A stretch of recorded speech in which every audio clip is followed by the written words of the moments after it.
Hello मानवा buddies, स्वागत है आप सबका एक और ज़बरदस्त मानवा एपिसोड में। आज मैं सुनाने वाली हूँ कहानी सेविंग माय स्वीटहार्ट मानवा की और ये है इस मानवा का पार्ट 7। तो चलिए जानते हैं लेटिशिया और डिचेन की ज़िंदगी की आगे की कहानी।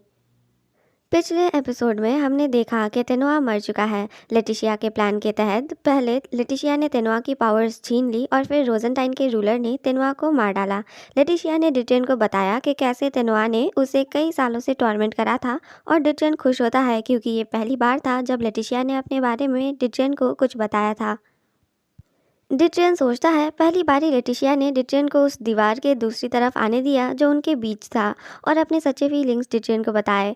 लेटिशिया उसको गले लगाकर कहती है कि डिटेन उसे कुछ देर ऐसे ही रहने दे। वो डिटेन को देख कहती है, आपकी बाहें बहुत ही वार्म है योर मैजेस्टी। डिटेन उसे देख सोचता है कि वो क्यों ऐसी प्यार भरी आंखों से उसे देख रही है। कल रात भी जब वो सो रहा था तब लेटिशिया उसकी बाहों में आई थी। जब उसने डिटेन को बताया कि उसे घोड़ा दौड़ाना आता है तब भी उसके चेहरे पर एक एम्बैरेस्ड और गिल्टी लुक था। डिटेन सोचता है, एक मिनट, कहीं ऐसा तो नहीं कि लेटिशिया को मेरे लिए फीलिंग्स है। इन दोनों का एक बहुत सही सा मोमेंट चल रहा था लेकिन कबाब में हड्डी बन युल्किन वहाँ आ पहुँचता है और कहता है, माफ़ करना योर मैजेस्टी, मुझे पता है कि ये सही वक्त नहीं है, लेकिन अगर ये सारे नाइट्स होली एम्पायर में वापस जाने वाले हैं तो क्या इसका मतलब है कि हम अब। लेकिन डिटेन उसको बीच में ही रुकने को कहता है। वो यिल्किन को वहाँ से ले जाता है, ये कहते हुए कि उनको कहीं और बात करना चाहिए। लेटिशिया अब वहाँ अकेली है और वो सोच रही है कि उसे उनको जाने देना चाहिए ताकि वो अकेले में बात कर सके। तभी लेटिशिया को सुनाई देता है कि कोई कह रहा है, उस कमीने से तो बहुत पहले ही निपट लेना चाहिए था। हर होलीनेस का विंग होने का वरदान मिलने के बाद उसे एक अच्छी ज़िंदगी बिताना चाहिए था। लेटिशिया सोचती है कि अब रोजेंटाइन का क्या होगा। शहर के लोगों ने होली ग्रेल को भले ही वापस ले लिया है लेकिन वो अभी भी टूटा हुआ है। इससे भी बुरा तो ये है कि रोजेंटाइन के लोग और हाई प्रीस्ट दोनों को ही अब पता चल चुका है कि होली ग्रेल टूटा हुआ है। अब ज़्यादा देर नहीं लगेगा जब ये खबर जोसेफिना के कानों तक पहुंच जाए और जब वैसा होगा तो रोजेंटाइन के रूलर बेशक मारे जाएंगे। लेटिशिया ज़मीन में पड़ा उस होली ग्रेल की ओर अपना हाथ बढ़ाती है। वो सोच रही है कि क्या वो किसी तरह इस सिचुएशन में कोई मदद कर सकती है। वो अपने हाथों से उस होली ग्रेल को छूती है। वो काफ़ी हैरान हो जाती है जब उसके छूने से वो होली ग्रेल चमकने लगता है। बस उसकी चमक ही नहीं, लेटिशिया को ये एहसास हो रहा है कि होली ग्रेल की शक्तियाँ भी उसके छूने से वापस आ चुकी है। ये अब टूटा हुआ नहीं है। लेटिशिया ये देख खुश होती है और कहती है, कितना अद्भुत, क्या ये तुमने किया एलेक्सार। एलेक्सार चमकने लगता है। लेटिशिया कहती है, तुमने ये बहुत अच्छा किया, लेकिन मुझे इस बात की फिक्र है कि तुमने इसे एक ऐसी खुली जगह में ठीक किया जहाँ लोग देख सकते हैं। लेटिशिया पीछे मुड़ देखती है कि कहीं ये बात डिटेन तो नोटिस नहीं करा, लेकिन डिटेन तो अपने लोगों से बात कर रहा है और उसने लेटिशिया का करार नहीं देखा। लेटिशिया नहीं चाहती कि अभी किसी को भी उसकी पावर्स के बारे में पता चले, वरना मुसीबत खड़ी हो सकती है। लेटिशिया अभी अपनी माँ के खिलाफ लड़ने जितना ताकतवर नहीं हुई है। उसे कम से कम 5 विंग्स चाहिए होंगे लोगों के सामने सेंट बन खड़ा होने को। वो सोचती है, उससे पहले मुझे किसी को भी एलेक्सार के बारे में पता लगना नहीं देना होगा। लेटिशिया होली ग्रेल को लिए उठने ही लगी थी कि तभी उसे अपने सामने कोई दिखाई देता है। ये रोजेंटाइन का रूलर है जो कि काफ़ी चौंका हुआ है। वो कहता है, ये कैसे मुमकिन है, होली ग्रेल, मुझे पक्का यकीन है कि ये तो टूटा हुआ था। लेटिशिया घबरा जाती है। रूलर ने पक्का उसे अपने एलेक्सार से होली ग्रेल को ठीक करते हुए देख लिया होगा। अब वो खुद को कैसे एक्सप्लेन करे। इस बारी भले ही रूलर उसके प्लान्स के मुताबिक गया, लेकिन लेटिशिया उस पर पूरा भरोसा नहीं कर सकती। क्या वो इस बात को सीक्रेट रखेगा? क्या वो मेरा साइड लेगा? तभी लेटिशिया के सामने आर्विन आकर खड़ा हो जाता है। वो रोजेंटाइन के रूलर से कहता है कि उसे रूलर से कुछ बात करना है। आर्विन काफ़ी डरावना बन कहता है, अपनी आवाज़ नीचे रखो और जिंदा रहना चाहते हो तो चुपचाप मेरे साथ चलो। ऐसा कहकर आर्विन रूलर को लेकर लेटिशिया से दूर चला जाता है। जब वो लोग दूसरों से दूर पहुंच जाते हैं, रूलर कहता है, फिक्र मत कीजिए माय लॉर्ड, मैंने अभी जो देखा उस बारे में मैं किसी को भी नहीं बताऊंगा। मैं अपने खुद के बेटे को तक ये बात नहीं बताऊंगा। आप मुझ पर भरोसा कर सकते हो लॉर्ड आर्विन। लेकिन आर्विन कहता है कि उसे इस बात पर यकीन नहीं है। वो पूछता है, क्या तुम्हारे कोई आखिरी शब्द है? रूलर काफ़ी हैरान होकर पूछता है, जी क्या? आर्विन सोच रहा है कि एक सीक्रेट को छुपाने का सबसे अच्छा तरीका है उन सब को मार देना जिसको उसके बारे में पता हो।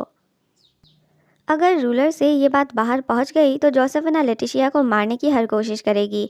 बस नोएल और आर्विन बाकी के 6 विंग्स के बराबर तक नहीं होंगे। और भले ही ये बात आर्विन को पसंद हो या नहीं, लेकिन जोसेफिना पिछले 30 सालों से होली एम्पायर की सेंट रही है।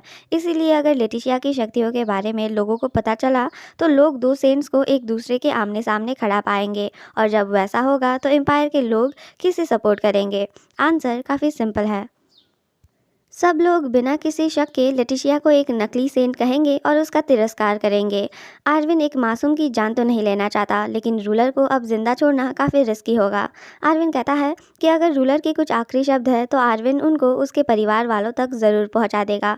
रूलर घबराते हुए पूछता है कि आर्विन उसे ये बात क्यों पूछ रहा है। रूलर पूछता है, कहीं आप मुझे मारने का तो नहीं सोच रहे? आर्विन कहता है कि वो वैसा ही सोच रहा है। तो रूलर पूछता है कि लेकिन क्यों, उसने ऐसा क्या कर दिया? आर्विन कहता है कि ये बात वो उसको नहीं बता सकता। रूलर पूछता है कि क्या उसको मरने से पहले पता नहीं होना चाहिए कि उसको मारा क्यों जा रहा है? हाँ, मैं शुक्रगुज़ार हूँ कि आपने होली ग्रेल को वापस पाने को मेरी मदद करा और कई बारी मेरी जान भी बचाई, लेकिन ये बस कुछ ज़्यादा ही अचानक हो रहा है। मन ही मन रूलर सोचता है कि क्या मैंने जो कुछ देर पहले देखा उसकी वजह से वो मुझे कोई एक्सप्लेनेशन नहीं दे रहे। जब सेन की बेटी ने होली ग्रेल को ठीक करा तब उसको देख मुझे किसी और की याद आ गई। रोजेंटाइन का सारा पानी गायब हो गया। तेनोआ की सारी शक्तियाँ एक ही दिन में उसे छीन ली गई और टूटे हुए होली ग्रेल को पल भर में ठीक कर दिया। रूलर को तुरंत सच का एहसास हो जाता है और वो कहता है, क्या lady Letitia the chosen one है? क्या आप उनके विंग बन गए हो लॉर्ड आर्विन? क्या इसीलिए आप मुझे मार रहे हो, उन्हें प्रोटेक्ट करने? ये पता होने पर कि रूलर को सब पता चल चुका है, आर्विन तुरंत अपना तलवार निकालता है उसे मारने। ये देख रूलर डर जाता है। वह कहता है, लेकिन ऐसा कैसे हो सकता है? क्या इसका मतलब ये है कि जोसेफिना हमेशा से ही एक नकली सेंट थी? ये सुन आर्विन अचानक रुक जाता है। वह कहता है, क्या कहा तुमने? आर्विन सोच में पड़ जाता है क्योंकि रूलर को जोसेफिना नकली सेंट लगी, ना कि लेटिशिया। रूलर कहता है कि उसे तो पहले से ही शक था, सबसे पहले तो मॉन्स्टर्स की वजह से। रोजेंटाइन के आसपास के मॉन्स्टर्स काफ़ी अजीब तरीके से बिहेव कर रहे थे। ये शहर होली एम्पायर की बॉर्डर पर है, गॉडेस से बचाई गई एरिया के बिल्कुल बाहर। इसीलिए यहाँ हमेशा मॉन्स्टर्स तबाही मचाते रहते हैं। बहुत सोचने के बाद रूलर ने फाइनली जोसेफिना से मदद मांगी, लेकिन जोसेफिना ने बस उसके लिए जेनस राज्य को दोष दिया।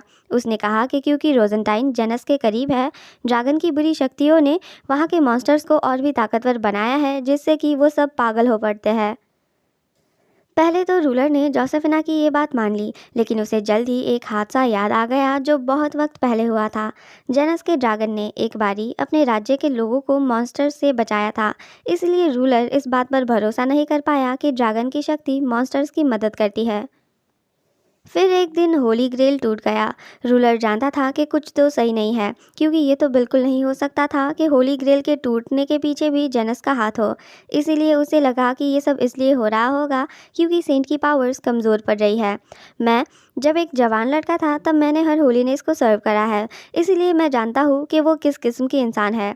अपनी चीज़ों को अपने ही पास रखने को वो कुछ भी कर जाती है, और अगर उन्हें दूसरों की कोई चीज़ पसंद आती है तो उसे भी दूसरों से छीन लेती, और अगर किसी ने उनसे कुछ चुराने की कोशिश की तो उसे 10 गुना ज़्यादा लौटाती। होली ग्रेल के टूटने पर मैंने एम्पायर को इसलिए खबर नहीं करा क्योंकि मुझे पता था कि अगर वो सच में इस वजह से टूटा है क्योंकि सेंट की पावर्स घट रही है तो वो उस बात का इल्ज़ाम किसी मासूम पर लगा लेती। इसीलिए मुझे लगा कि जोसेफिना एक नकली सेंट है क्योंकि उसकी पावर्स चली गई है और कोई और असली सेंट है। रूलर की बात सुन आर्विन कहता है कि थ्योरेटिकली तो उसे पता है कि उसे रूलर को मार डालना चाहिए। अगर उसने अपना मुंह खोला तो लेटिशिया खतरे में पड़ जाएगी, लेकिन शायद अभी लेटिशिया को जिस बात की ज़रूरत है वो है एक ज़्यादा इंसान जो कि उसकी साइड लेगा, ऐसे लोग जो कि भरोसा करे कि वही असली सेंट है। रूलर कहता है, लॉर्ड आर्विन, जैसा कि मैंने पहले कहा, मेरी ज़िंदगी आपकी देन है और अगर मैं अभी मर भी जाऊँ तो भी मुझे कोई पछतावा नहीं रहेगा। अगर इसका मतलब है कि मैं आपका कर्जा चुका पाऊँ तो मैं खुशी खुशी अपनी जान देने को तैयार हूँ, लेकिन क्या आपको यकीन है कि यही उन दोनों के लिए सही फैसला होगा? मैं ये इसलिए नहीं कह रहा क्योंकि मैं मरना नहीं चाहता, लेकिन अगर आप मुझे ज़िंदा छोड़ दो तो वो किंग डिट्रियन और लेडी लेटिशिया के लिए ज़्यादा फ़ायदेमंद रहेगा। आर्विन सोचता है वो गलत नहीं है। आखिरकार होली एम्पायर के फोर्सेस को जेनस के अंदर जाने को रोजेंटाइन से ही होकर गुजरना पड़ेगा। अगर जोसेफिना को लेटिशिया की शक्तियों के बारे में पता चल गया और उसने अपने सिपाहियों को जेनस भेजा तो रोजेंटाइन किस तरफ है वो ये डिटरमाइन कर सकती है कि कौन जीतेगा। लेकिन आर्विन सोचता है कि उसे ज़्यादा नहीं सोचना चाहिए, उसे बस एक ही बात ध्यान में रखना होगा और वो है लेटिशिया की सेफ्टी। आर्विन बेहीमोस को समन करता है। वो उसे रोजेंटाइन के रूलर पर कुछ देर तक बहुत नज़दीकी से नज़र रखने को कहता है। आर्विन ने उसकी जान ना लेने का फैसला करा, इसलिए क्योंकि अगर जोसेफिना जेनस के ऊपर कभी हमला करती है तो रोजेंटाइन के रूलर उस हमले को स्लो करने को मदद कर सकता है। इसलिए उसे मारने के बजाय आर्विन ने उसके पास बेहीमोस को रख दिया उस पर नज़र रखने। रूलर भी कहता है कि अगर उसने कुछ भी शक होने वाली हरकत की तो आर्विन उसे मार सकता है। बेहीमोस रूलर को होली ग्रेल भी वापस देता है जो कि आर्विन ने उसे रूलर को वापस करने को कहा था। रूलर होली ग्रेल को देख कहता है, कितना अद्भुत, तो गॉडेस की सच्ची चूजन वन की ताकत ऐसी होती है। प्लीज़ मत घबराइए लॉर्ड आर्विन, मैं ऐसा नाटक करूँगा कि किसी को भी इस बात की भनक तक नहीं लगने दूंगा। रूलर होली ग्रेल को लिए वहां से भागता जाने लगता है। वो सबको होली ग्रेल दिखाते हुए कहता है, होली ग्रेल की शक्ति अब वापस आ चुकी है। ये इसलिए मुमकिन हुआ क्योंकि हमने एक फॉलन विंग को उसकी सज़ा दी। इसका मतलब ये है कि गॉडेस का हाथ हम रोजेंटाइन के लोगों के साथ है। इसके बाद आर्विन बहुत ही ज़्यादा बिजी हो गया। तेनोआ के मरने के बाद उन सबको तुरंत होली एम्पायर लौटने की तैयारियां करनी पड़ी। लेटिशिया आर्विन को देख सोचती है, तो हमारे रास्ते इस तरह अलग होंगे। मैं तो उसे अच्छे से गुड बाय तक नहीं कह पाई। आर्विन और लेटिशिया सबके सामने नज़दीक के लोग जैसे बिहेव नहीं कर सकते। ये इसलिए क्योंकि आर्विन जोसेफिना का सबसे भरोसेमंद विंग है और लेटिशिया उसकी वो बेटी जिससे वो सबसे ज़्यादा नफरत करती है। तेनोआ की मौत के बाद आर्विन को कुछ ऐसा नहीं करना चाहिए जिससे कि लोगों को उस पर शक हो।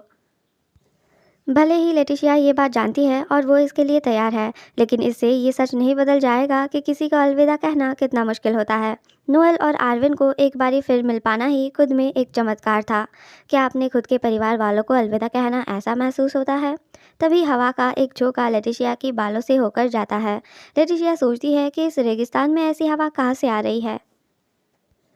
तभी हवा में उसे एक आवाज़ सुनाई देता है जो कहता है, आपको फिक्र करने की कोई ज़रूरत नहीं है लेडी लेटिशिया। लेटिशिया समझ आती है कि इस हवा ने एक आवाज़ को साथ लिया है। वो आवाज़ कहती है, हम सारे मुश्किल चीज़ों से निपट लेंगे। जिस दिन हम फिर से मिलेंगे उस दिन तक मैं आपके लिए बस खुशियों की दुआ करता हूँ। वही दूसरी तरफ से आर्विन लेटिशिया को देख रहा है, यानी ये बात हवा से लेटिशिया के लिए आर्विन भेज रहा है। आर्विन की आवाज़ में लेटिशिया के लिए उसकी फ़िक्र साफ सुनाई दे रही है। लेटिशिया मुस्कुराते हुए कहती है, मैं होप करती हूँ कि तुम दोनों अपना ख्याल रखो और हाँ, नोएल को प्रपोज करना मत भूलना।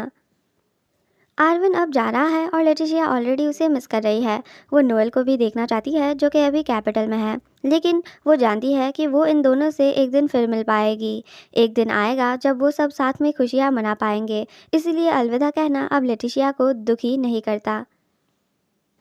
इसके बाद सभी अपने अपने सफ़र में आगे बढ़ते हैं। सरप्राइजिंगली जिस पल होली ग्रेल रोजेंटाइन की गेट से होकर जाता है वहाँ का सारा पानी वापस आ जाता है। सभी लोग खुश होते हैं और कहते हैं कि ये गॉडेस का चमत्कार है, गॉडेस उनके साथ है। सभी लोग नारे लगाने लगते हैं कि सेंट की उम्र लंबी हो। ये देख रूलर कहता है, लॉर्ड आर्विन, क्या मैं लिली लेटिशिया के बारे में इन सबको बस एक छोटा सा हिंट दे सकता हूँ? कैसा रहेगा अगर मैं कहूँ कि एक नए शक्ति ने रोजेंटाइन को बचा लिया है? बैकग्राउंड में सभी जोसेफिना के गुणगान गा रहे हैं तो रूलर को ये अच्छा नहीं लग रहा कि लोग किसी और की तारीफ कर रहे हैं। तभी बेहीमोस गुस्से से कहता है, मास्टर, इसने अभी लेडी लेटिशिया के बारे में कुछ कहा, मैं तुरंत इसे मार देता हूँ। आर्विन बेहीमोस को रोक लेता है और रूलर को बताता है कि आर्विन के हुक्म मानने में बेहीमोस कहीं भी इधर उधर नहीं करता, इसीलिए रूलर को ध्यान देना होगा कि वो क्या कहता है, क्योंकि अगली बारी उसे बचाने को आर्विन वहाँ नहीं होगा। रूलर उसका शुक्रिया अदा करता है और वादा करता है कि वो अब से ऐसे सोचे बिना कुछ नहीं कहेगा। रोजेंटाइन में ये जश्न शाम तक चला, जब तक सारे लोग सो नहीं गए। इस शांत खामोशी के बीच हम देखते हैं ज़मीन में एक काला सा कुछ दिखाई देता है जो चल के कहीं जा रहा है। तभी वहाँ खड़े गार्ड्स को अचानक बहुत ज़्यादा नींद आने लगती है। वो अपना मुंह धोने को जाने का सोचते हैं, लेकिन वो ऐसा कर पाए उससे पहले ही वो दोनों अचानक वहीं गिर पड़ते हैं। उनके बेहोश होते ही उस काले हिस्से से काला धुआं निकलने लगता है और वहाँ दिखाई देता है वही काले नकाब वाला आदमी जिसने जोसेफिना को नकली सेंट बनने का समझौता करा था और जिसने उसे जेनस के खिलाफ भड़काया था। वो कहता है, मुझे यकीन नहीं हो रहा कि तूने मुझे बैलेंस के खिलाफ जाने को मजबूर कर दिया। वो कैरियज की ओर जाता है, उसके दरवाजे में हाथ रख कहता है, तेनोआ, तू बेकाम का हरामी। उसके हाथ से एक जहरीला दिखने वाला धुआं निकलने लगता है। वो कहता है, मैं इतना दयालु था कि तुझ जैसे गली के कुत्ते को मैंने बेहद कीमती ताकत दी, लेकिन ना बस तू उससे जिम्मेदार होकर इस्तेमाल करने को चूक गया, तू मर भी गया, बेवकूफ़। वो जहरीला धुआं कैरियज के अंदर हुए तेनोआ की लाश की ओर जाता है। वो आदमी कहता है, तेरी हिम्मत कैसे हुई मेरी पावर पाकर भी मरने की। और वही वो दूसरी बस एक बेकाम की प्रोफेसी की वजह से कांप बैठी है। ये साफ है कि यहाँ वो जोसेफिना की बात कर रहा है। तभी कैरियज का दरवाज़ा खुलता है और वहाँ से तेनोआ की लाश बाहर आती है, जो कि अब किसी तरह जिंदा हो गया है। तेनोआ उस आदमी को देख कहता है, तुम कौन हो? वो आदमी कहता है, मुझे रिस्पेक्ट दिखा क्योंकि मैं ही तेरा सच्चा मास्टर हूँ। तेनोआ कहता है, मेरा मास्टर? आदमी कहता है, बिल्कुल सही, मैं ही हूँ जिसने तुझे तेरी पावर्स दी है। ये सुन तेनोआ उसे कहता है, ये हम्बल नौकर आपको ग्रीट करता है। भले ही तेनोआ वापस जिंदा हो गया है, लेकिन ये साफ दिख रहा है कि वो पहले जैसा नहीं है। वो जैसे कोई कठपुतली बन गया हो। वो आदमी तेनोआ का कॉलर पकड़ उसको गुस्से से खींचता है और कहता है, ये आखिरी बारी है जब मैं तुझे बचाऊंगा। ड्रैगन के उस मनहूस डिसेंडेंट के पास जा और उसे दिखा दे कि लाचारी होती क्या है। तेनोआ कहता है, लाचारी? आप जैसा कह रहे हो मैं वैसा ही करूँगा मास्टर। ऐसा कहकर तेनोआ उस आदमी के सामने अपने घुटने टेकता है। इन दोनों को ही पेड़ में से एक सफ़ेद चिड़िया देख रही है, जो कहती है, आखिर में तू भी बैलेंस से छेड़खानी करने में उतर ही गया। दूसरी तरफ दोपहर के बीच जेनस की डेलीगेशन अपने सफ़र में आगे बढ़ रही है। जब भी वो किसी झरने के पास आते, वो आराम करने रुकते और आसपास के मॉन्स्टर्स को भी मार डालते। रेगिस्तान से होकर कड़ी धूप में दिन भर घोड़े चलाना भले ही आसान ना हो, लेकिन डेलीगेशन के सभी खुश थे क्योंकि वो अपनी मातृभूमि जेनस के करीब पहुंच रहे थे। लेकिन बस इतना ही नहीं, एक और वजह भी था उनकी इस खुशी के पीछे। बार्नेस एक बड़ी सी स्माइल के साथ कहता है, एम्पायर के उन कमीनों से आज़ाद होकर कितना अच्छा लग रहा है। मैं बता रहा हूँ तुम सबको, वही सारी मुसीबत के जड़ थे। देखो, हमारी प्यारी रानी तक उनके बगैर कितनी खुश लग रही है। फिर सफ़र के कई और दिन और मॉन्स्टर्स से कई लड़ाइयों के बाद वो सब एक रात टेंट लगाकर बैठे हैं। हिल्किन लेटिशिया को बताता है कि कल वो लोग जेनस के शहर में पहुंच जाएंगे। लेटिशिया उसको ये खबर देने के लिए युल्किन का शुक्रिया अदा करती है। वो हाथ में पानी और कपड़े का एक बकेट लिए दरवाजे से डिट्रेन से पूछती है कि क्या वो अंदर आ सकती है। डिट्रेन कहता है, लेटिशिया, मुझे डर है कि खून की ये बू तुमसे बर्दाश्त नहीं होगी। क्यों ना तुम मेरे कपड़े बदलने के बाद आओ। लेटिशिया कहती हैं, ज़रा सर मैं इसलिए यहाँ आई हूँ, मैं यहाँ वो खून पहुँचने को आई हूँ। डिट्रेन कहता है, हम अब रेगिस्तान के ऑलमोस्ट बाहर पहुँच गए हैं। ये सफ़र काफ़ी लंबा रहा है ना? लेटिशिया कहती है कि फिर भी ये उतना थकान भरा नहीं था जितना उसे सोचा था। सबकी मदद की वजह से लेटिशिया काफ़ी आराम से इस सफ़र को पूरा कर पाई। इसके ऊपर जब वो रेगिस्तान के सबसे मुश्किल भाग को पार कर रहे थे, तब तो लेटिशिया अपनी उस लंबी नींद में थी। डिटरन कहता है, अरे हाँ, तुमने बताया था कि तुम पहले भी रेगिस्तान से होकर सफ़र कर चुकी हो। तुम्हारे साथ तब कौन था? मैं होप करता हूँ कि वो बुरे नहीं थे, जोसेफिना के लोग जैसे। लेटिशिया कहती है, नहीं, वो वैसे बिल्कुल नहीं थे। वो तो मेरी और बहुत ही ज़्यादा काइंड थे। ये कहना सही होगा कि उनके लिए तो मैं एक परेशानी बनी थी। डिटरन कहता है, तुम और दूसरों के लिए परेशानी? ऐसा हो ही नहीं सकता। लेटिशिया कहती है, लेकिन ये सच है। उस वक्त ना बस मैं जाहिल थी, मैं हर वो चीज़ कर देती थी जो मेरा मन करता था। आपको सच बताऊँ तो तब मुझे एक बहुत बड़ी चोट लग गई थी। रेगिस्तान के मुश्किल पत्थरों से चलते वक्त मेरे पैरों में चोट लग गई, जिसमें बाद में इन्फेक्शन हो गया। मेरे एक साथी ने मुझे अपने पीठ में उठाकर ले जाया। डिट्रियन को कुछ अजीब लगता है। उसे ऐसा लग रहा है जैसे कि उसे कुछ याद आ रहा है, लेकिन वो क्या है वो उसे याद नहीं आ रहा। लेटिशिया कहती है, और बस उतना ही नहीं, जब मैं बीमार थी तब पूरे वक्त उसने मेरा ख्याल रखा, इसलिए वो सफ़र बिल्कुल भी थकानमंद नहीं था। उल्टा ही वो तो मेरी सबसे अच्छी यादों में से एक है। डिट्रियन कहता है कि उसे ये सुन अच्छा लगा। डिट्रियन फिर अचानक लेटिशिया के एकदम करीब चला जाता है। वो कहता है, मुझे देखो लेटिशिया। वो दोनों किस करते हैं और लेटिशिया सोचती है कि क्या ये भी एक नाटक है जो वो दोनों दूसरों को दिखाने के लिए कर रहे हैं। लेकिन ऐसा लग नहीं रहा कि अभी उन्हें कोई देख रहा है। लेकिन शायद ये सब बातें मायने नहीं रखती। मुझे अभी बस डिट्रियन पर अपना ध्यान रखना चाहिए। वो दोनों एक दूसरे के बहुत करीब हैं। डिटेन का शर्ट आधा खुला हुआ है। लेटिशिया सोचती है, ये काफ़ी नहीं है। मैं चाहती हूँ कि वो मुझे अपनी बाहों में संभाले और मैं भी उसे अपनी बाहों में लेना चाहती हूँ। लेकिन तभी डिटेन अचानक रुक जाता है। वो अचानक उठ जाता है, जिसे देख लेटिशिया कंफ्यूज होती है। डिटेन उठकर कहता है, आज के लिए मैं इसे यही छोड़ता हूँ। ये सुन लेटिशिया बहुत कंफ्यूज होती है। डिटेन ज़रा-सा सोच रहा है कि वो अब खुद को कंट्रोल नहीं कर पा रहा। अगर उसने इसे ज़्यादा कुछ करा तो फिर वो शायद लाइन क्रॉस करे बिना नहीं रह पाएगा। या तो उसको अपने प्यार का इजहार कर बैठेगा या फिर उससे इंटीमेट होगा। लेटिशिया उसको काफ़ी फ्लस्टर्ड चेहरे से देख रही है। डिटेन सोचता है, वो फिर से मुझे वैसे देख रही है। क्या ऐसा हो सकता है कि उसको सच में मेरे लिए फीलिंग्स हो? अगर उसके चेहरे में दिख रही बात प्यार नहीं है तो मुझे नहीं पता कि वो क्या है। काश मैं जैसा चाहूँ वैसा कर पाता और उसको अपनी बाहों में लिए सीधे बिस्तर में जा पाता। लेकिन डिटेन कहता है, काफ़ी देर हो चुकी है, क्यों ना अब हम सोने चले जाए। डिटेन इसलिए लाइन क्रॉस नहीं कर रहा क्योंकि अगर उसने वैसा करा तो फिर वो कोई भी बहाना नहीं बना पाएगा। लेटिशिया को पता चल जाएगा कि डिटेन उसे प्यार करता है और वो खुद को उससे दूर कर लेगी। जब वो दोनों सो रहे हैं तो लेटिशिया फिर से डिटेन के सीने में उसे गले लगाकर सोती है। डिटेन सोचता है, ये तो काफ़ी जाना पहचाना सा लग रहा है। वही लेटिशिया सोच रही है, मैं सच में हार नहीं मानना चाहती। वो कितना स्वीट और कंसिडरेट है। मैं हर कुछ करूँगी उसे ना छोड़ने को और उसे सेफ रखने को, क्योंकि मैं अब अपनी फीलिंग से मुंह नहीं मोड़ना चाहती। ना ही मैं वैसा कर सकती हूँ। ये पहली बारी है जब मुझे ऐसा महसूस हुआ है। जहाँ लेटिशिया डिटेन की बाहों में सोते हुए खुश है, वही डिटेन सो नहीं पाता क्योंकि वो बहुत ज़्यादा नर्वस है। सुबह हो जाती है और वो सब जेनस राज्य की बॉर्डर सिटी हेडन नाम के शहर में पहुंच जाते हैं। यूरिया दीवार में मुड़कियां मार रही है। वो गुस्सा लग रही है और वो कह रही है, कैसे कोई भी ये बात नोटिस नहीं कर पाया। हर मैजेस्टी को कुछ हो जाता तो। विक्टर कहता है, मुझे तो बस खुश इस बात की हुई कि हर मैजेस्टी यहाँ तक सही सलामत आ पहुंची। यूरिया गुस्से से कहती है, सही सलामत? दरअसल उनकी राजमाता छुपके से सप्लाई के कैरियज में चढ़ गई थी और वो एक पूरे हफ्ते तक वही रही। यूरिया कहती है, हर मैजेस्टी को यहाँ नहीं होना चाहिए। उनको वापस जनस की राज हवेली में होना चाहिए।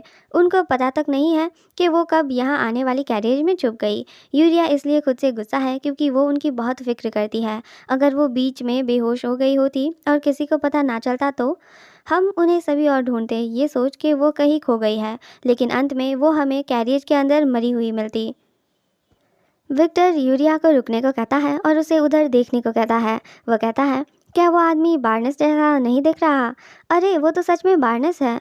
लेकिन बार्नेस को देख उन्हें लगता है कि वो थोड़ा अजीब दिख रहा है। वो हैरान है कि वो उतना खुश क्यों नज़र आ रहा है। बार्नेस फाइनली शहर में पहुंच जाता है और यूरिया और बार्नेस एक दूसरे को ग्रीट करते हैं। यूरिया चिल्लाती है, तू क्यों इतना खुश दिख रहा है? बार्नेस कंफ्यूज्ड होता है कि यूरिया ये क्या कह रही है। लेकिन यूरिया उसे कहने को कहती है कि वो इतना हंसा खिलासा क्यों है। बार्नेस और यूरिया एक दूसरे को तब से जानते हैं जब से वो दोनों बस स्क्वायर्स थे, यानी नाइट बनने के लिए बस ट्रेन कर रहे थे। कोई भी और स्क्वायर तलवारबाजी में उन दोनों को नहीं हरा पाता था। और जब वक्त आया उन दोनों ने अलग अलग नाइट्स के ऑर्डर को ज्वाइन कर लिया। बार्नेस ने फर्स्ट ऑर्डर ज्वाइन करा क्योंकि वो डिटचन का गार्ड बनना चाहता था और यूरिया ने सेकेंड ऑर्डर ज्वाइन करा क्योंकि वो राजमाता का ख्याल रखना चाहती थी। क्योंकि वो दोनों काफ़ी पहले से एक दूसरे को जानते थे, उनकी दोस्ती बरकरार रही तब भी जब यूरिया अपने ऑर्डर की कैप्टन बन गई।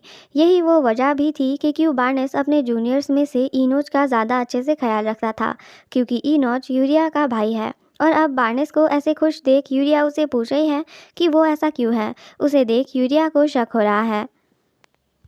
यूरिया उसे डांटती है, ये कहकर कि ओह मैं समझ गई, तूने पक्का एम्पायर में कुछ परेशानी खड़ा करा ना। बार्नेस कहता है, ये क्या बकवास कर रही हो तुम, मैं क्यों भला कोई परेशानी खड़ा करूँगा। यूरिया कहती है, क्योंकि अगर ऐसा नहीं हुआ होता तो तेरे चेहरे में ये बड़ा सा स्माइल नहीं होता, स्पेशली तब जब तू अभी अभी होली एम्पायर से वापस आया है और वो भी उस लेटिशिया के साथ। बार्नेस कहता है कि वो इसलिए खुश है क्योंकि खुश होने की उसके पास हर वजह है। जब कुछ बहुत अच्छा हुआ हो तो भला कौन ही रोएगा। यूरिया उसका कॉलर पकड़ लेती है और कहती है, कुछ अच्छा हुआ? तूने क्या किया बार्नेस? कहीं तूने सेंट के ऊपर हमला तो नहीं करा? नहीं, कहीं तूने किसी पुजारी को मार तो नहीं डाला? क्या हिज मजेस्टी को भी इस बारे में पता है? बार्नेस यूरिया को फिर से कहता है कि वैसा कुछ नहीं है। लेकिन फिर से यूरिया उसकी बात को नहीं मानती, तो बार्नेस विक्टर से पूछता है कि यूरिया को ये क्या हो गया है। विक्टर बताता है कि यूरिया 2 दिन से नहीं सोई है, इसलिए उसका दिमाग अभी थोड़ा हिला हुआ है। बार्नेस पूछता है कि वो क्यों 2 दिन से नहीं सोई। दरअसल राजमाता के साथ जो हुआ उसके बाद यूरिया बहुत डर गई और वो उनके साथ हर वक्त बैठी रही। बहुत कुछ हुआ, लेकिन अभी वो सब बार्नेस को समझना काफ़ी बॉदरसम होगा, तो विक्टर बार्नेस को बस इतना कहता है कि राजमाता ऑलमोस्ट बेहोश हो गई थी, लेकिन घबराने की कोई बात नहीं है क्योंकि अभी वो बिल्कुल ठीक हो चुकी है। बार्नेस को अब सब समझ आता है।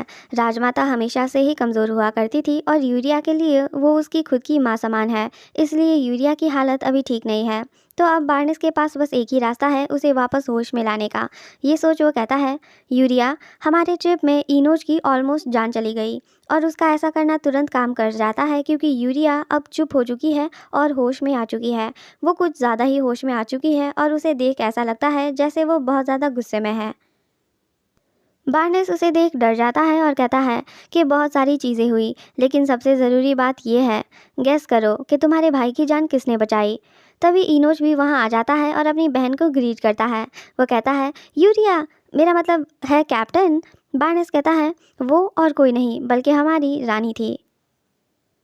डिट्रियन और लेटिशिया बहुत प्यार से एक दूसरे को देखते हुए चल रहे हैं। यूरिया ये देख कहती है, विक्टर, मेरे सर में एक जोर का टपली मारना ज़रा, मुझे लग रहा है कि मैं कोई सपना देख रही हूँ। लेकिन विक्टर भी उतना ही हैरान है जितना कि यूरिया। बार्नेस कहता है, योर मैजेस्टी, सेकेंड ऑर्डर के नाइट्स हमें ग्रीट करने को हेडन तक आए हैं। यूरिया और विक्टर आगे आकर डिट्रियन को ग्रीट करते हैं। डिट्रियन पूछता है कि क्या वो दोनों ठीक है और क्या राजमहल में सब अच्छा है। यूरिया कहती है, जी योर मैजेस्टी, सब ठीक है। ऐसा कहते हुए यूरिया लेटिशिया की ओर देखती है। डिट्रियन कहता है, मुझे यकीन है कि बार्नेस तुम्हें ये पहले ही बता चुका होगा। ये लेटिशिया है, मेरी पत्नी और हमारे राज्य की रानी। यूरिया झुककर लेटिशिया को ग्रीट करती है। लेटिशिया ये देख काफ़ी हैरान हो जाती है और सोचती है, माई गुडनेस, यूरिया मुझसे नफरत नहीं करती। बार्नेस ने ज़रूर उसे मेरे बारे में अच्छी बातें बताई होंगी, क्योंकि पिछली ज़िंदगी में इनोज मारा गया था तो शायद यूरिया उसे बहुत ज़्यादा नफरत करती थी, लेकिन अब ऐसा नहीं है और ये देख लेटिशिया खुश है। लेटिशिया एक बड़ी सी स्माइल के साथ कहती है, तुम्हें मिलकर खुशी हुई यूरिया। यूरिया सोचती है, ये तो कितनी ज़्यादा प्यारी है। सेंट की बेटी तो एक खून की प्यासी कातिल के रूप में मशहूर है, तो ये इतनी स्वीट कैसे हो सकती है। वो दोनों फिर अपना सर झुकाकर कहते हैं, योर मैजेस्टी, राजमाता भी हमारे साथ हैडन आई हुई है। हमें वो 2 दिन पहले सप्लाई कैरियज में मिली। लगता है उन्होंने खुद को उस कैरियज में छुपा लिया यहाँ आने को। हर मैजेस्टी के गार्ड होने के नाते मैं अपना फ़र्ज़ निभाने से चूक गई हूँ। आप जो पनिशमेंट सही समझे मैं उसे पाने को तैयार हूँ योर मैजेस्टी। डिट्रियन यूरिया को अपना सर उठाने को कहता है। वो कहता है, अगर मेरी माँ उतनी डेडिकेटेड थी कैरियज में छिपने को, तो तुम कैसे भी कर उन्हें रोक नहीं पाती। अभी ज़्यादा ज़रूरी बात यह है कि उन्होंने क्यों हेडन आने का फ़ैसला करा। मुझे खुद जाकर उनसे मिलना होगा। वैसे भी कुछ है जो मुझे उन्हें देना है। लेटिशिया सोचती है कि ये क्या हो रहा है। पहले जो हुआ था ये उससे अलग है। उसकी पिछली ज़िंदगी में तो राजमाता राज हवेली में ही थी, तो फिर इस बारी वो हेडन में क्यों है। क्या कुछ है जो वो देख नहीं पा रही। तभी यूरिया लेटिशिया को उसके साथ आने को कहती है। वो लेटिशिया को उसके कमरे तक ले जाएगी। लेटिशिया सोचती है, क्या मैं वहाँ अकेली जा रही हूँ। अब सोचने पर पिछली ज़िंदगी में जब हम हेडन आए थे तब डिट्रियन और मैं अलग अलग कमरे में सोए थे। वो यूरिया की कंसिडरेशन की वजह से था, क्योंकि उसे यकीन था कि हम दोनों की एक आपस में चीज़ें अच्छी नहीं हैं। यूरिया लेटिशिया को उसका कमरा दिखाती है और कहती है कि अगर लेटिशिया को किसी भी तरह की तकलीफ़ हो तो वो यूरिया को बता सकती है। लेटिशिया उसका शुक्रिया अदा करती है और कहती है कि वो ज़रूर वैसा ही करेगी, लेकिन उसे क्या ही तकलीफ़ हो सकती है भला। ये कमरा बिल्कुल पहले जैसा बड़ा और अच्छा है। लेटिशिया वहाँ के बेड पर छलांग लगाती है और सोचती है कि क्या इस बड़े से बेड पर उसे अकेले सोना होगा। उसे तो लगा था कि वो दोनों एक ही कमरे में सोने वाले हैं।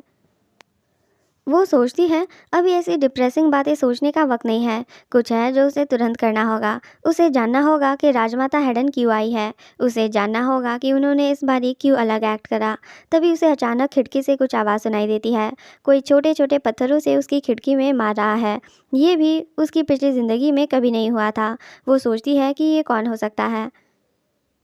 जब वो खिड़की में जाकर देखती है तो नीचे और कोई नहीं बल्कि राजमाता होती है, जो लेटिशिया को देख काफ़ी खुश होती है। वो कहती है, मेरी बच्ची, बाहर आओ, चलो हम साथ में टहलने चलते हैं। लेटिशिया ये देख काफ़ी हैरान होती है कि जिससे उसे ढूंढना था वही उसके पास आ गई। उसकी पिछली ज़िंदगी में लेटिशिया जेनस के ऑलमोस्ट सभी लोगों को नफरत करती थी और उसे लगता था कि उसका ऐसा महसूस करना नेचुरल है। आखिरकार उसे पता था कि वो सब भी उसे नफरत करते हैं, लेकिन वो बस अपनी ये नफरत उसके सामने नहीं दिखाते थे क्योंकि डिजन ने उन्हें वैसा करने से मना किया था। वैसे ही लेटिशिया भी उनके लिए वैसा ही महसूस करती थी और खुद को प्रोटेक्ट करने को अपना दिल किसी के भी सामने नहीं खोलती थी।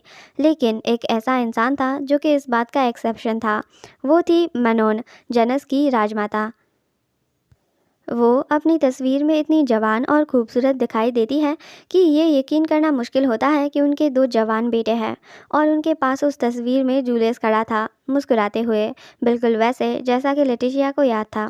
किसी वजह से लेटिशिया राजमाता की उस तस्वीर से नज़र नहीं हटा पा रही थी। उनकी वो नरम आंखें जो कि प्यार से भरी थी, उनमें दिखाई देता था कि उनको अपने बेटे पर कितना गर्व था। जब लेटिशिया उनकी तस्वीर को देख ही रही थी तब उसे एक आवाज़ सुनाई देती है, योर मैजेस्टी, प्लीज़ उसके करीब मत जाइए, वो औरत उस चुड़ैल सेन की बेटी है। ये कहने वाली यूरिया थी और यूरिया की बात सुन राजमाता कहती है, कितनी डरावनी, सेन की बेटी कितनी डरावनी है। वो लेटिशिया को देख रोने लगती है। जैसा कि हमें पता है कि जूलियस की मौत के बाद वो बिल्कुल बच्चों जैसी हो गई है और शायद इसीलिए उन्होंने तब वैसा रिएक्ट करा। लेटिशिया उन्हें देख सोचती है, मैंने उन्हें बर्बाद कर दिया। उनके साथ ऐसा कुछ नहीं होता अगर राजकुमार जूलियस जिंदा होते तो। लेटिशिया को याद आता है कि कैसे तेनोआ ने उसे कहा था कि राजकुमार जूलियस उसकी वजह से मारे गए हैं और अब उसके साथ कोई नहीं है। ये याद कर लेटिशिया का दिल दर्द करता है और वो बिना कुछ कहे वहाँ से मुड़कर चली जाती है। वो खुद को कहती है कि उसे अब से राजमाता की नज़रों से दूर रहना चाहिए, क्योंकि तभी भी राजमाता दूसरों को राजकुमार जूलियस समझ बैठती थी। अगर गलती से उन्होंने लेटिशिया को जूलियस सोच लिया तो शायद लेटिशिया रो पड़ेगी। लेकिन एक छोटा हादसा हुआ। सर्दी के एक दिन लेटिशिया महल के पीछे के हिस्से में चल रही थी जब गलती से वो राजमाता को मिल गई। लेटिशिया दौड़ते हुए उनके पास जाती है और कहती है, योर मैजेस्टी, आप बस अपनी नाइट गाउन में बाहर क्या कर रही है? आपको यहाँ नहीं होना चाहिए, आपको वापस अंदर जाना होगा योर मैजेस्टी। राजमाता लेटिशिया को देखती है। फिर वही होता है जिसका लेटिशिया को डर था। राजमाता कहती है, जूलियस, तुम फाइनली लौट आए। ये कहकर वो काफ़ी खुश होती है। राजमाता अपना मुंह ढक वही ज़मीन में घुटने टेकती है। वो कहती है, मुझे पता था तुम मेरे पास वापस आओगे। सबने मुझे कहा कि तुम मर चुके हो, लेकिन जाने से पहले तुमने मुझसे वादा करा था कि चाहे कुछ भी क्यों ना हो जाए तुम वापस आओगे। ये कहकर तुमने मुझसे जेनस से जाने की इजाज़त मांगी थी, इसलिए मुझे तुम पर भरोसा था जूलियस। ऐसा कहते हुए राजमाता की आंसू से आंसू गिर पड़ते हैं। वो जूलियस को फिर से देख खुश है। लेटिशिया कुछ कह नहीं पाती। वो अपना जैकेट उतार कर राजमाता को पहनाती है और कहती है, आज बहुत ठंड है, आप ये पहन लीजिए। वो राजमाता को अपने जूते भी पहनाती है ताकि उन्हें फ्रॉस्ट बाइट ना हो। वो उनका हाथ लेती है और अपनी गर्म सांसों से उनके हाथों को गर्म करने की कोशिश करती है। राजमाता ये देख लेटिशिया को गले लगाती है। वो कहती है, जूलियस डार्लिंग। लेटिशिया उन्हें बताती है कि वो जूलियस नहीं है, तो राजमाता कहती है, मेरा कीमती बच्चा। लेटिशिया फिर उन्हें सॉरी कहती है। तभी वहाँ लोगों की आवाज़ आती है जो कि राजमाता को ढूंढ रहे हैं। वो लोग लेटिशिया और राजमाता की ओर आ रहे हैं। लेटिशिया कहती है, योर मैजेस्टी, यहाँ जल्द ही लोग आएंगे। मैं आपको इस ठंड में अकेला छोड़ना तो नहीं चाहती, लेकिन आपको यही इंतज़ार करना होगा। ये कहकर लेटिशिया वहाँ से चली जाती है। जल्द ही ढूंढने आए लोगों को राजमाता मिल जाती है। यूरिया, विक्टर और दूसरे नाइट्स को वो मिल गई है और क्योंकि उनकी बॉडी अभी भी वार्म है, उन्हें लगता है कि उनको यहाँ बाहर हुआ ज़्यादा वक्त नहीं हुआ है। लेटिशिया चुपके से इन सबको देख रही है और वो भी खुश है कि राजमाता को उनके गार्ड सब सही सलामत अंदर ले जाएंगे। उस दिन लेटिशिया उस बर्फ़ में नंगे पाँव अपने कमरे में गई और उसने ये मेक श्योर करा कि उसको उस हालत में कोई ना देखे। रात को ब्लैंकेट ओढ़कर सोने के बाद भी वो ठंड से काँपती रही और उसके बाद वो बीमार पड़ गई और उसे कई दिनों तक आराम करना पड़ा। अभी प्रेजेंट टाइम में राजमाता नीचे से लेटिशिया को बुला रही है। लेटिशिया सोचती है कि राजमाता यहाँ क्या कर रही है और क्या उन्होंने अभी मुझे मेरा प्यारा बच्चा कहा। लगता है उन्होंने फिर से मुझे राजकुमार जूलियस समझ लिया है। लेटिशिया मुड़कर उनके पास जाने लगती है और उनको वही इंतज़ार करने को कहती है। तभी राजमाता कहती है, मेरा बच्चा मत जाओ, मैं चाहती हूँ कि सिर्फ हम दोनों एक वाक में जाए, इसलिए हमें किसी और को हमें देखने नहीं देना होगा। इसलिए सीढ़ियों से मत आओ, इसी खिड़की से छलांग लगाओ जल्दी। लेटिशिया ये सुन काफ़ी हैरान होती है क्योंकि वो तो सेकंड फ्लोर में है। लेटिशिया अपना पावर ऑफ विंड यूज़ कर नीचे छलांग लगा लेती है। राजमाता उसे अपने पास देख बहुत खुश होती है। लेटिशिया उनसे पूछती है कि वो कैसी है, तो राजमाता कहती है, मैंने अच्छे से खाया और मैं अच्छे से सोई ताकि मैं तुम्हें इस तरह से मिल सकूँ। लेटिशिया कहती है कि ये सुन उसे काफ़ी खुशी हुई। राजमाता कहती है, तुम भी पहले से काफ़ी हेल्दी दिख रही हो। लेटिशिया कहती है कि हाँ, डिटचेन ने रास्ते में उसका बहुत अच्छे से ख्याल रखा। लेटिशिया भूल गई थी कि राजमाता तो अभी उसे जूलियस समझ रही है, तो वो कहती है, मैंने भी अपना अच्छे से ख्याल रखा ताकि मैं आपसे एक अच्छे कंडीशन में मिल सकूं। उसे याद आता है कि कैसे राजमाता ने कहा था कि जन्नत से जाते वक्त जूलियस ने उनसे वादा करा था कि कुछ भी क्यों ना हो जाए वो वापस आएगा, और राजमाता को उस पर भरोसा था। ये याद कर लेटिशिया कहती है, मैंने वादा करा था कि चाहे कुछ भी क्यों ना हो जाए मैं वापस आऊँगा, है ना। ऐसा कहते हुए लेटिशिया की आंखों में आंसू का एक छोटा सा बूंद दिखाई देता है। राजमाता पूछती है कि क्या वो रो रही है, तो लेटिशिया बताती है कि नहीं, क्यों ना वो दोनों अब टहलने निकले। लेकिन अगर राजमाता नंगे पाँव चली तो उन्हें चोट लग सकती है। लेटिशिया उन्हें वहीं रुकने को कहती है जब वो उनके लिए नए जूते लेकर आएगी, लेकिन राजमाता उसे ना जाने को कहती है। वो कहती है, हमें खुद से जाना होगा, सिर्फ हम दोनों ही।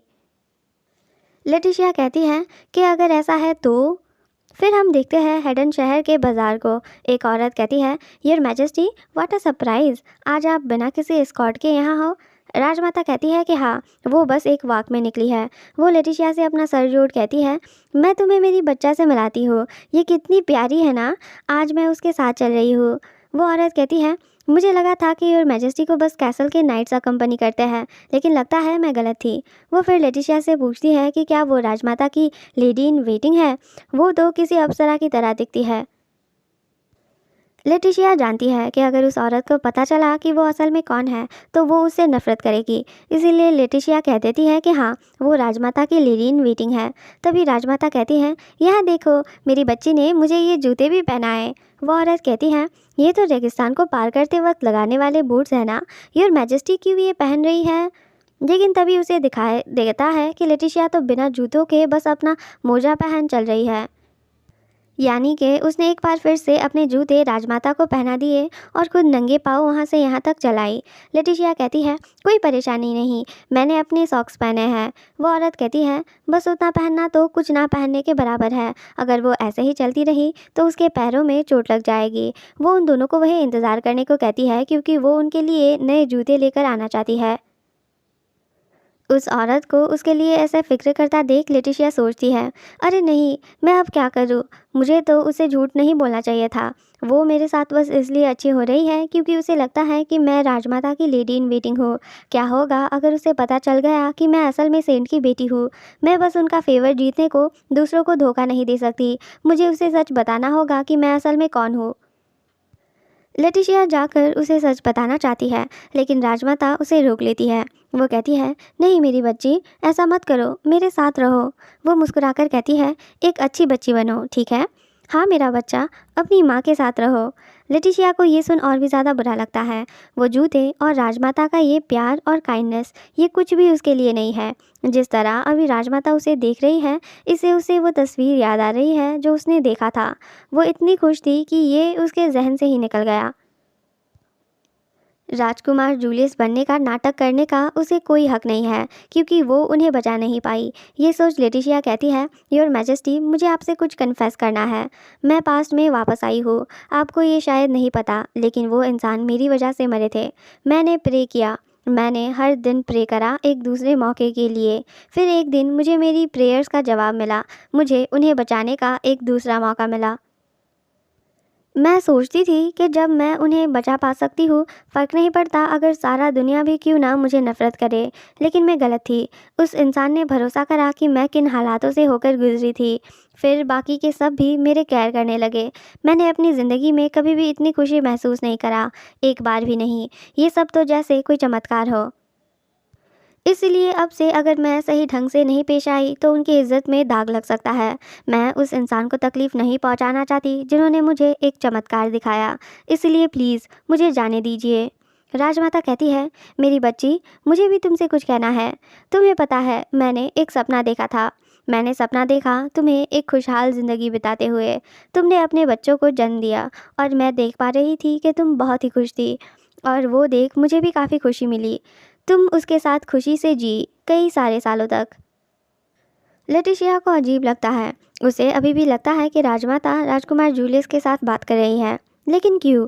आखिर क्यों ऐसा लग रहा है जैसे उनकी ये बातें खुद उसके लिए है, लेटिशिया खुद के लिए।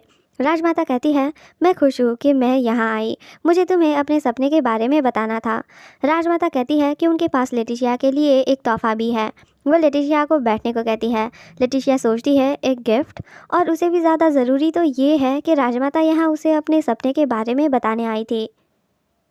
राजमाता एक लाल धागा निकालती है। वो उस धागे से लेटिशिया के बाल बांधते हुए कहती है, तुम्हें बीमार देख मुझे बहुत दर्द होता था। अगर तुम मेरी बेटी होती तो मैं हर दिन तुम्हारे बाल बांधती और मैं तुम्हें कभी अकेले और बीमार होने नहीं देती। अगर तुम मेरी बेटी होती तो मैं कभी तुम्हें तकलीफ़ और दर्द नहीं पहुंचाती। लेटिशिया काफ़ी हैरान रह जाती है क्योंकि उसे तो लगा था कि राजमाता उसे जूलियस समझी हुई है, लेकिन अभी उन्होंने कहा बेटी। एक लाल धागा बेटी। अब उसे एहसास होता है कि राजमाता ये बातें जूलियस के साथ नहीं कर रही। अगर ऐसा है तो राजमाता ने लेटिशिया को कौन समझा है? राजमाता कहती है, लेकिन अब सब ठीक है क्योंकि अब मैं तुम्हारी माँ बनूंगी। मैं तुम्हें खुश बनाऊंगी, बिल्कुल वैसे जैसे मैंने अपने सपने में देखा था। तभी लेटिशिया को याद आता है कि गॉडेस ने उसे गिलियाड का सपना चेक करने को कहा था। वो सोचती है, मुझे वो बात याद करने में इतना वक्त क्यों लग गया? लेकिन ये बात बिल्कुल भी मतलब नहीं बनाता। मुझे तो पता भी नहीं था कि हर मैजेस्टी एक गिलियाड है, अपनी पिछली ज़िंदगी में भी नहीं। गिलियाड्स के पास आने वाले कल को अपने सपनों में देखने की पावर होती है। अगर गिलियाड परिवार अभी भी जेनस में होता तो जेनस का हाल इतना बेहाल नहीं हुआ होता।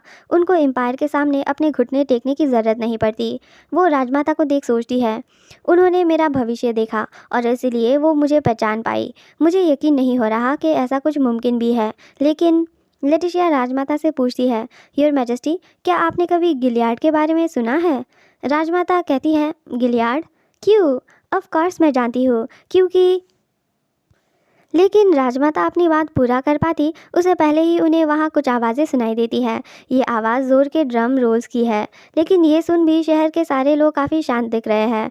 वो औरत जो जूते लेने गई थी वो दौड़ते हुए आती है और कहती है कि कैसल के गेट्स में मॉन्स्टर्स हमला कर रहे हैं। हेडन में ये अक्सर होता रहता है, तो घबराने की कोई ज़रूरत नहीं है। वो अपने साथ जूते भी लाई है और वो लेटिशिया को उन्हें ट्राई करने को कहती है। लेकिन तभी अचानक वहाँ एक ज़ोर की चीख सुनाई देती है। लोग मदद के लिए चिल्लाने लगते हैं क्योंकि इस बारी आए मॉन्स्टर्स कोई आम मॉन्स्टर्स नहीं है। वहाँ उड़ने वाले मॉन्स्टर्स आए हुए हैं। सभी लोग अपने अपने घरों के अंदर भागने लगते हैं और वो औरत राजमाता और लेटिशिया को भी अंदर जाने को कहती है। लेकिन कुछ देख लेटिशिया काफ़ी शॉक्ड हुई खड़ी है। वो सोचती है कि ये कैसे मुमकिन हो सकता है, ये जानी पहचानी सी एनर्जी। लेटिशिया को तो यकीन था कि उसे ये फिर से नहीं देखना पड़ेगा। तभी वहाँ कोने से एक आवाज़ आती है, तो तू यहाँ है। वहाँ से तेनोआ निकल के आता है और कहता है, तो तू यहाँ है प्रिंसेस। लेटिशिया के होश उड़ चुके हैं। वो तेनोआ से कहती है, तू, ये कैसे मुमकिन है? तेनोआ कहता है, इतना हैरान मत देख। मुझे ऑलमोस्ट बुरा लग गया कि तुझे लगा कि मैं तुझ जैसे किसी के हाथों मारा जा सकता हो। लेटिशिया को कुछ समझ में नहीं आ रहा। उसे तो पक्का यकीन था कि तेनोआ तब मर चुका था। वो तेनोआ से पूछती है कि क्या इन मॉन्स्टर्स को भी उसी ने लाया है। मॉन्स्टर्स भी शहर में आतंक मचाने लग चुके हैं। तेनोआ कहता है कि हाँ, ये उसी का काम था। लेटिशिया तेनोआ को ये तुरंत बंद करने को कहती है। तेनोआ कहता है, मुझे हुक्म देने की हिम्मत मत कर लेटिशिया। तभी लेटिशिया को कुछ एहसास होता है और वहाँ एक ज़ोर का धमाका होता है जिससे कि पास का एक घर टूट पड़ता है और कुछ पत्थर और लकड़ियाँ वहाँ गिरती है। लेकिन लेटिशिया राजमाता और उस औरत को बचाने उनको शील्ड कर लेती है, जिससे कि सारा चोट बस उसे लगता है। राजमाता लेटिशिया को देख घबरा जाती है। उसका खून बह रहा है। लेटिशिया उन्हें उसकी फिक्र ना करने को कहती है क्योंकि उसे बस मामूली चोट लगी है। लेकिन राजमाता रोने लगती है। लेटिशिया उस औरत को राजमाता को कोई सेफ जगह ले जाने को कहती है। औरत पूछती है कि लेकिन लेटिशिया का क्या होगा? तो लेटिशिया कहती है कि उसे यहीं रहना होगा और उसे कुछ नहीं होगा। तभी वो औरत चिल्लाती है, मिस, आपके पीछे देखिए। लेटिशिया के पीछे तेनोआ खड़ा है जो कहता है, मेरी बच्ची, क्या इस बुढ़ी ने अभी तुझे मेरी बच्ची कहा? तेनुआ जोर से लेटिशिया के बाल खींचने लगता है। ये देख राजमाता और भी जोर से रोने लगती है कि तेनुआ उनकी बच्ची को दर्द ना दे। तेनुआ कहता है, पता है लेटिशिया, मैंने सोचा कि तू मुझसे अब डरती क्यों नहीं है, और मैं इस नतीजे में पहुंचा हूँ कि वो इसलिए है क्योंकि तू इन कीड़ों से इन्फ्लुएंस हो गई है। लेटिशिया अपनी शक्तियों का इस्तेमाल नहीं कर पा रही क्योंकि लगता है उस धुएं में कुछ मिला हुआ है। लेटिशिया कहती है, नहीं, उन्हें चोट मत पहुंचा, तुझे जो चाहिए वो तो मैं हूं ना। तेनोआ एक गंदी सी हंसी के साथ कहता है, ये सच है, मुझे डर था कि कहीं तूने ये बात भी भूल ना लिया हो। चाहे जनस का वो राजा तुझे कितना भी अच्छे से ट्रीट क्यों ना करे, तू वो लम्हे नहीं भूल सकती जो हम दोनों ने साथ में बिताए हैं। तेनुआ जोर से लेटिशिया को दीवार में पटकता है और कहता है, जाग जा लेटिशिया, इस दुनिया में कोई भी तुझे प्यार नहीं करता। याद कर, तेरी खुद की माँ ने तुझे छोड़ दिया। वो लेटिशिया के कपड़ों को खींच कहता है, क्या लगता है तुझे, क्या अब तेरी याददाश्त वापस आ गई है? मैं तुझे सारी बातें याद दिलाऊंगा, एक एक करके। लेटिशिया के साथ वैसा होता देख राजमाता और भी ज़्यादा रोने लगती है। वो कहती है, उसे मत मारो, नहीं नहीं लेटिशिया। राजमाता को उसका नाम पुकारता सुन लेटिशिया काफ़ी हैरान हो जाती है कि उन्हें उसका नाम कैसे पता। शहर की दूसरी तरफ बार्नस और यूरिया बात करते हुए चल रहे हैं। बार्नस कहता है, यूरिया, क्या तुम अभी भी मेरी बात पर यकीन नहीं करती? यूरिया कहती है, नहीं, वैसा नहीं है। ये कहना ठीक रहेगा कि मैं तुम्हारी बातों पर यकीन करना ही नहीं चाहती। अगर मैंने यकीन मान लिया तो मैं हर मैजेस्टी को देखने में भी शर्मिंदा हो जाऊंगी। वो दोनों बात कर ही रहे थे कि तभी वहाँ वही औरत दौड़ते हुए आती है और वो कहती है, गार्ड्स गार्ड्स, प्लीज़ मदद करो, एक हैवान राजमाता और उनकी लेडी इन वेटिंग पर अटैक कर रहा है। ये सुनते ही यूरिया उसके पीछे दौड़ने लगती है। राजमाता इस वक्त बाहर क्या कर रही है, वो अभी कहाँ है? वो औरत उन्हें रास्ता दिखाने लगती है। कुछ ही देर में वो बार्नस और यूरिया को राजमाता के यहाँ ले जाती है। वो काफ़ी बुरी तरह से रो रही है और कुछ और लोग वहाँ उनके साथ हैं, उन्हें संभालने की कोशिश कर रहे हैं। यूरिया राजमाता को देख काफ़ी घबरा जाती है और वो पूछती है कि वो यहाँ क्या कर रही है, कहीं उनको कहीं चोट तो नहीं लगी। दूसरी तरफ बार्नस को लेटिशिया की फिक्र हो रही है और वो वहाँ मौजूद लोगों से पूछता है कि वो कहाँ है। वो औरत लेटिशिया की तरफ इशारा करती है और जैसे ही बार्नस उस ओर देखता है वो काफ़ी हैरान रह जाता है। लेटिशिया ज़मीन में पड़ी हुई है और उसके सामने तेनुआ है जो अपने पैरों से लेटिशिया को कुचल रहा है। लेटिशिया की हालत काफ़ी ख़राब नज़र आती है। बार्नस तुरंत जाकर लेटिशिया को ज़मीन से उठाता है और कहता है, योर मैजेस्टी, ये मैं हूँ बार्नस, उठ जाइए प्लीज़। वो चिल्लाने लगता है, एक डॉक्टर को बुलाओ यूरिया। तभी उसके चेहरे पर एक तेज़ रोशनी चमकती है। ज़रासर तेनुआ बार्नस के ऊपर हमला कर रहा था लेकिन यूरिया ने उसको रोक लिया है। बार्नस को कुछ समझ में नहीं आ रहा। यूरिया, जिससे कि तेनुआ और रेगिस्तान में हुए उस हादसे के बारे में कुछ नहीं पता है, वो सोचती है कि आखिर ये बंदा इतना ताकतवर क्यों है। तेनुआ भड़क जाता है और कहता है, लगता है कीड़े अपने बिल से बाहर आ गए हैं। शायद तुझसे कुछ देर के लिए खेलना भी एक बुरा फैसला नहीं है। यूरिया तेनुआ से लड़ते हुए बार्नस को लेटिशिया को किसी सेफ जगह में ले जाने को कहती है और बार्नस वैसा करने से मान जाता है। लेटिशिया को उठाकर वहाँ से दौड़ते वक्त बार्नस सोचता है, वो कमीना तो मर चुका था ना, तो फिर वो जिंदा कैसे है? आर्विन के जाने के बाद मुझे हर मैजेस्टी को अकेला नहीं छोड़ना चाहिए था। उसे तभी एक चीख सुनाई देती है तो वो पीछे मुड़कर देखता है। यूरिया को तेनुआ हरा चुका है और वो उसे उसके कपड़े से उठाते हुए कह रहा है, अरे बस इतना ही, तुम कीड़ों में बिल्कुल भी मज़ा ही नहीं है। बार्नस के पास शहर के कुछ लोग आते हैं और कहते हैं कि लेटिशिया को डॉक्टर के पास वो ले जाएंगे। बार्नस लेटिशिया उन्हें दे देता है और उनमें से एक को कैसल में डिटेन के पास जाकर और नाइट्स को लाने को कहता है। वही तेनुआ कहता है, जितना मर्जी कोशिश कर लो, तुम कीड़ों का मेरे साथ कोई मुकाबला नहीं है। मेरे सच्चे मास्टर ने मुझे एक नया पावर दिया है। बार्नस अपना तलवार तेनुआ की तरफ लाकर कहता है, तेरा सच्चा मास्टर? क्या बकवास करता है? तेरा मतलब वो साइकोपैथ जो अपनी ही बेटी को खून के इल्ज़ाम लगाती है? तेनुआ बार्नस को देख कहता है, भले ही तू एक कीड़ा है, तेरा मुंह कुछ ज़्यादा ही गंदा है। तेरे चेहरे में जो लुक है मुझे वो भी पसंद नहीं है। तेनुआ और बार्नस के बीच फिर तलवारबाजी शुरू हो जाती है। तेनुआ बार्नस की पीठ में एक लात मारता है जिससे कि बार्नस लड़खड़ा जाता है। तेनुआ कहता है, तुझे इतना जल्द ही कुचल डालूं उसमें तो कोई मज़ा ही नहीं है। खुद को संभाल लेना क्योंकि मैं अब तेरे साथ तब तक खेलने वाला हूँ जब तक तू मुझसे थक नहीं जाता। उन दोनों के बीच काफ़ी इंटेंस लड़ाई होने लगती है, जिसके बीच बार्नेस को काफ़ी चोट भी लग गया है। बार्नेस खुद को संभालने की कोशिश करता है। वो ऐसे यहाँ नहीं मर सकता। वो होप करता है कि लेटिशिया जिंदा हो। उसने कसम खाया था उसे प्रोटेक्ट करने को, लेकिन वो तो ये तक नहीं देख सका कि वो कैसी है। तभी तेनोआ कहता है, अब इसको यही ख़त्म करते हैं, ठीक है। तुझसे खेलने को मुझे काफ़ी मज़ा तो आया, लेकिन मुझे अभी कई सारे काम बाकी है और बहुत देर हो जाए उससे पहले ही मुझे मेरी प्रिंसेस से भी तो मिलना है। ये सुन बार्नेस काफ़ी गुस्सा होता है। तेनोआ बार्नेस को पकड़ कहता है, अगर मैं उसे देख पाऊँ उससे पहले ही वो मर गई तब तो बहुत दुख की बात होगी, है ना। इसलिए तुझ जैसों पर अपना और वक्त बर्बाद नहीं कर सकता मैं, समझा। ऐसा कहते हुए तेनोआ अपनी शक्ति के तलवार से बार्नेस को स्टैब करने लगता है, लेकिन बार्नेस उसका हाथ पकड़ लेता है और वो कहता है, तू किससे देखने को जाने की बात कर रहा है। तेनोआ कहता है, तुझे कौन लगता है, तेरी वो प्रेशियस रानी ऑफ कोर्स। ये सुन बार्नेस उसका तलवार अपने हाथों से पकड़ लेता है। वो कहता है, तू कहीं नहीं जा रहा, मैं तुझे एक कदम भी आगे बढ़ाने नहीं दूंगा। तेनोआ बार्नेस की बात सुन हंसने लगता है। वो कहता है, लगता है तेरा दिमाग सच में खो गया है। ये बहादुरी का नाटक अब बहुत हुआ। अगर तू चाहता है कि तेरी लाश एक टुकड़े में रहे तो मुझे तुरंत छोड़। बार्नेस तभी हंसने लगता है। वो कहता है, तो बात ये थी, अब जाके मुझे समझ में आ रहा है कि उसका मतलब क्या था। वो कमीना एक जंगली मुर्गी को पकड़ने निकला था। जाहिर सी बात है कि उस वक्त वो काम नहीं करा, वैसे बच्चों जैसे खेल की वजह से। मुझे तो सच में अपनी ज़िंदगी की बाजी लगाने को तैयार होना था।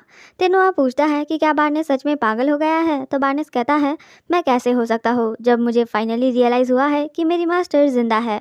बार्नेस के आसपास अब आग की लपटें दिखाई दे रही है। आग का धुआं भी उड़ रहा है और उसके चेहरे में एक बड़ी सी हंसी है।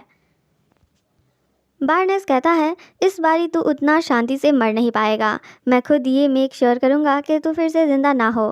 तेनोआ के चेहरे पर डर दिखाई दे रहा है। बार्नेस कहता है, मैं हर मैजेस्टी की तरह माफ़ करने वालों में से नहीं हूँ।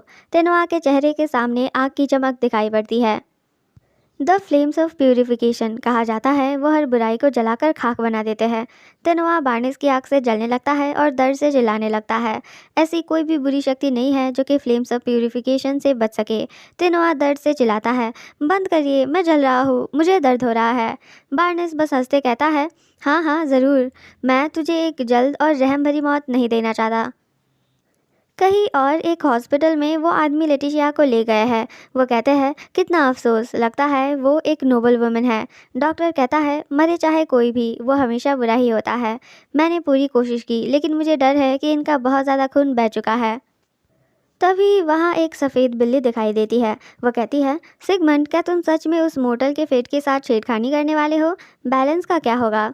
सिगमंड कहता है कि शायद उसे बस अपने किए की कीमत चुकानी पड़ेगी। सिगमंड अब पहले जैसा एक बच्चा नहीं दिखता और वो थोड़ा बड़ा हो चुका है। बिल्ली कहती है, इसका मतलब मुझे भी भुगतना होगा। मैं फाइनली एक बिल्ली बन पाया हूँ, लेकिन अब मुझे फिर से धूल का कण बनना पड़ेगा। यानी ये सफ़ेद बिल्ली जादूगर हेन्स है, जिसने वक्त को पीछे करने में गॉडेस और ड्रैगन की मदद की थी और जिसे हमें पहले एक नीला धूल के गोले के रूप में देखा था। सिगमंड हाइन से कहता है कि एक बिल्ली और एक धूल के गोले में ज़्यादा फर्क तो नहीं है। अगर वो उतना नाखुश है तो वो उनके बीच हुए समझौते को तोड़ अपने राज्य में वापस जा सकता है। उसके बाद सिगमंड बस एक दूसरा जादूगर हायर कर लेगा जो कि उससे ज़्यादा स्मार्ट हो। हाइंस कहता है, ऑफ कोर्स फ़र्क है, बिल्लियों के पैर होते हैं और अगर सिगमंड ने ऐसा किया तो वो फिर से एक बच्चा बन जाएगा। सिगमंड हाइंस को चुप करने को कहता है। तभी वहाँ के आदमी भी उन्हें देख लेते हैं और पूछते हैं कि वो कौन है। डॉक्टर कहता है कि अगर वो उसका अपना कोई नहीं है तो वो बाहर रुके, लेकिन वो अचानक झूलने लगता है और अगले ही पल वो दोनों आदमियां वहीं सो पड़ते हैं। सिगमंड कहता है कि अगर वो लेटिशिया को बचा पाए तो फिर उसका फॉर्म मायने नहीं रखता। वो लेटिशिया को देख कहता है, आई एम सॉरी, अगर मुझे पता होता कि तुम्हें इतनी तकलीफ़ का सामना करना पड़ेगा तो मैं कोई और रास्ता चुनता। तेनोआ का फिर से जिंदा होना सिगमंड के कैलकुलेशंस के अंदर ही था। वो चाहता था कि तेनोआ को लड़ते हुए लेटिशिया का तीसरा विंग जन्मे। चीज़ें काफ़ी अच्छे से जा रही थी, लेकिन वो लेटिशिया को देख कहता है, ऐसा क्यों है कि तुम कभी भी अपने बारे में नहीं सोचती? हालात अब अलग हैं, तुम्हें सब कुछ खुद से हैंडल करने की कोई ज़रूरत नहीं है। वहाँ एक चमक दिखाई देती है और सिगमंड कहता है, तुम्हें उन सब के बारे में भी सोचना चाहिए जो तुम्हारी फिक्र करते हैं, और उसके अंदर मैं और डैनिटा भी बढ़ते हैं। हम तुम्हें बचाने को कुछ भी करेंगे, चाहे कुछ भी क्यों ना हो जाए। सिगमंड ने लेटिशिया को ठीक कर लिया है और वो कहता है, अब जागने का वक्त हो चुका है लेटिशिया, हेडन को तुम्हारी ताकत की ज़रूरत है। तभी बिल्ली बना हाइंस भी एक नीले रोशनी में बदलने लगता है, यानी कि वो वापस से धूल का गोला बन रहा है। सिगमंड वहाँ से जाते हुए कहता है, तो फिर मुझे उस दिन का इंतज़ार रहेगा जब हम दोनों फिर से मिल पाएंगे। जैसे ही वो और गोला जा रहे हैं, लेटिशिया को होश आने लगता है और वो सोचती है कि एक छोटा लड़का। सिगमंड कहता है, जब हम फिर से मिले तब मैं तुम्हें इस ताकत से भी बड़ा ताकत दूंगा जो मैंने तुम्हें अभी दिया है। लेटिशिया की आंखें खुलती है। वो सोचती है, मुझे यकीन है कि वो बस एक अजनबी है, लेकिन वो मुझसे कितना प्यार से बात कर रहा है। लेटिशिया उठकर कहती है, मुझे भी उस दिन का इंतज़ार रहेगा। वो अगली बारी उसका शुक्रिया अदा करना चाहती है, लेकिन क्या अगली बारी होगा या नहीं। लेटिशिया काफ़ी हैरान होती है जब वो देखती है कि उसके घाव गायब हो गए हैं। उसका सर पटका गया था और उसे यकीन है कि उसे अपने गले और कंधे में भी काफ़ी चोट लगी थी। उसे रियलाइज़ होता है कि वही लड़का था जिसने उसे बचाया। तभी लेटिशिया के सामने एक आग का गोला दिखाई पड़ता है, जिसे देख वो काफ़ी चौंक जाती है। वो घबरा जाती है क्योंकि उसे लगता है कि उसके ब्लैंकेट में आग लग रही है। वो पास में बेहोश हुए आदमियों को जगाने की कोशिश करती है, ये सोच के वो लोग मुसीबत में पड़ने वाले हैं। तभी वो आग का गोला लेटिशिया के और पास आता है और लेटिशिया चीख पड़ती है क्योंकि उसे लगता है कि वो काफ़ी गर्म होगा, लेकिन वैसा नहीं होता। जब वो उसे छूती भी है तो भी उसे कुछ नहीं होता। ये उसे बेहिमोश की याद दिला रहा है। ये सच में एक फायर स्पिरिट है जो अपने छोटे छोटे पैरों से लेटिशिया की उंगली में बैठता है, जो कि लेटिशिया को बहुत क्यूट लगता है। अब जाकर वो उस गोले से पूछती है कि क्या वो एक फायर स्पिरिट है, तो वो गोला अपना सर हिलाकर कहता है कि हाँ। अचानक लेटिशिया को फिर से ज़ोर ज़ोर से ड्रम्स की आवाज़ें सुनाई देती है। वो सोचती है कि अब क्या हुआ होगा। उसे कहा गया था कि 2 बारी ड्रम्स के बजने का मतलब है कि शहर के लोगों को उड़ने वाले मॉन्स्टर्स के बारे में वार्न करा जा रहा है, लेकिन अभी तो ड्रम्स 3 बारी बजी। कहीं ऐसा तो नहीं कि उड़ने वाले मॉन्स्टर से भी ताकतवर मॉन्स्टर दिखाई दिया है। डिटेन इस वक्त कैसल में है, कहीं उसे भी किसी खतरनाक मॉन्स्टर का सामना तो नहीं करना पड़ रहा। लेटिशिया सोचती है कि डिटेन मुसीबत में है, उसे तुरंत जाना होगा उसकी मदद करने। वो जल्दी जल्दी जाने ही वाली थी कि तभी वो सोचती है कि तेनोआ का क्या हुआ। क्या वो अभी भी बाहर मासूम लोगों को चोट पहुंचा रहा है, और लेटिशिया कैसे यहाँ बिस्तर में आ पहुंची। ऐसा तो हो ही नहीं सकता कि तेनोआ ने उसे इतनी आसानी से जाने दिया होगा। तभी दरवाजे के बाहर से यूरिया की आवाज़ आती है, जो कि कह रही है, प्लीज़ हर मैजेस्टी का अच्छे से ख्याल रखना। अगर उनकी हालत और बिगड़ जाए तो फ़ौरन किसी को कैसल में भेजना।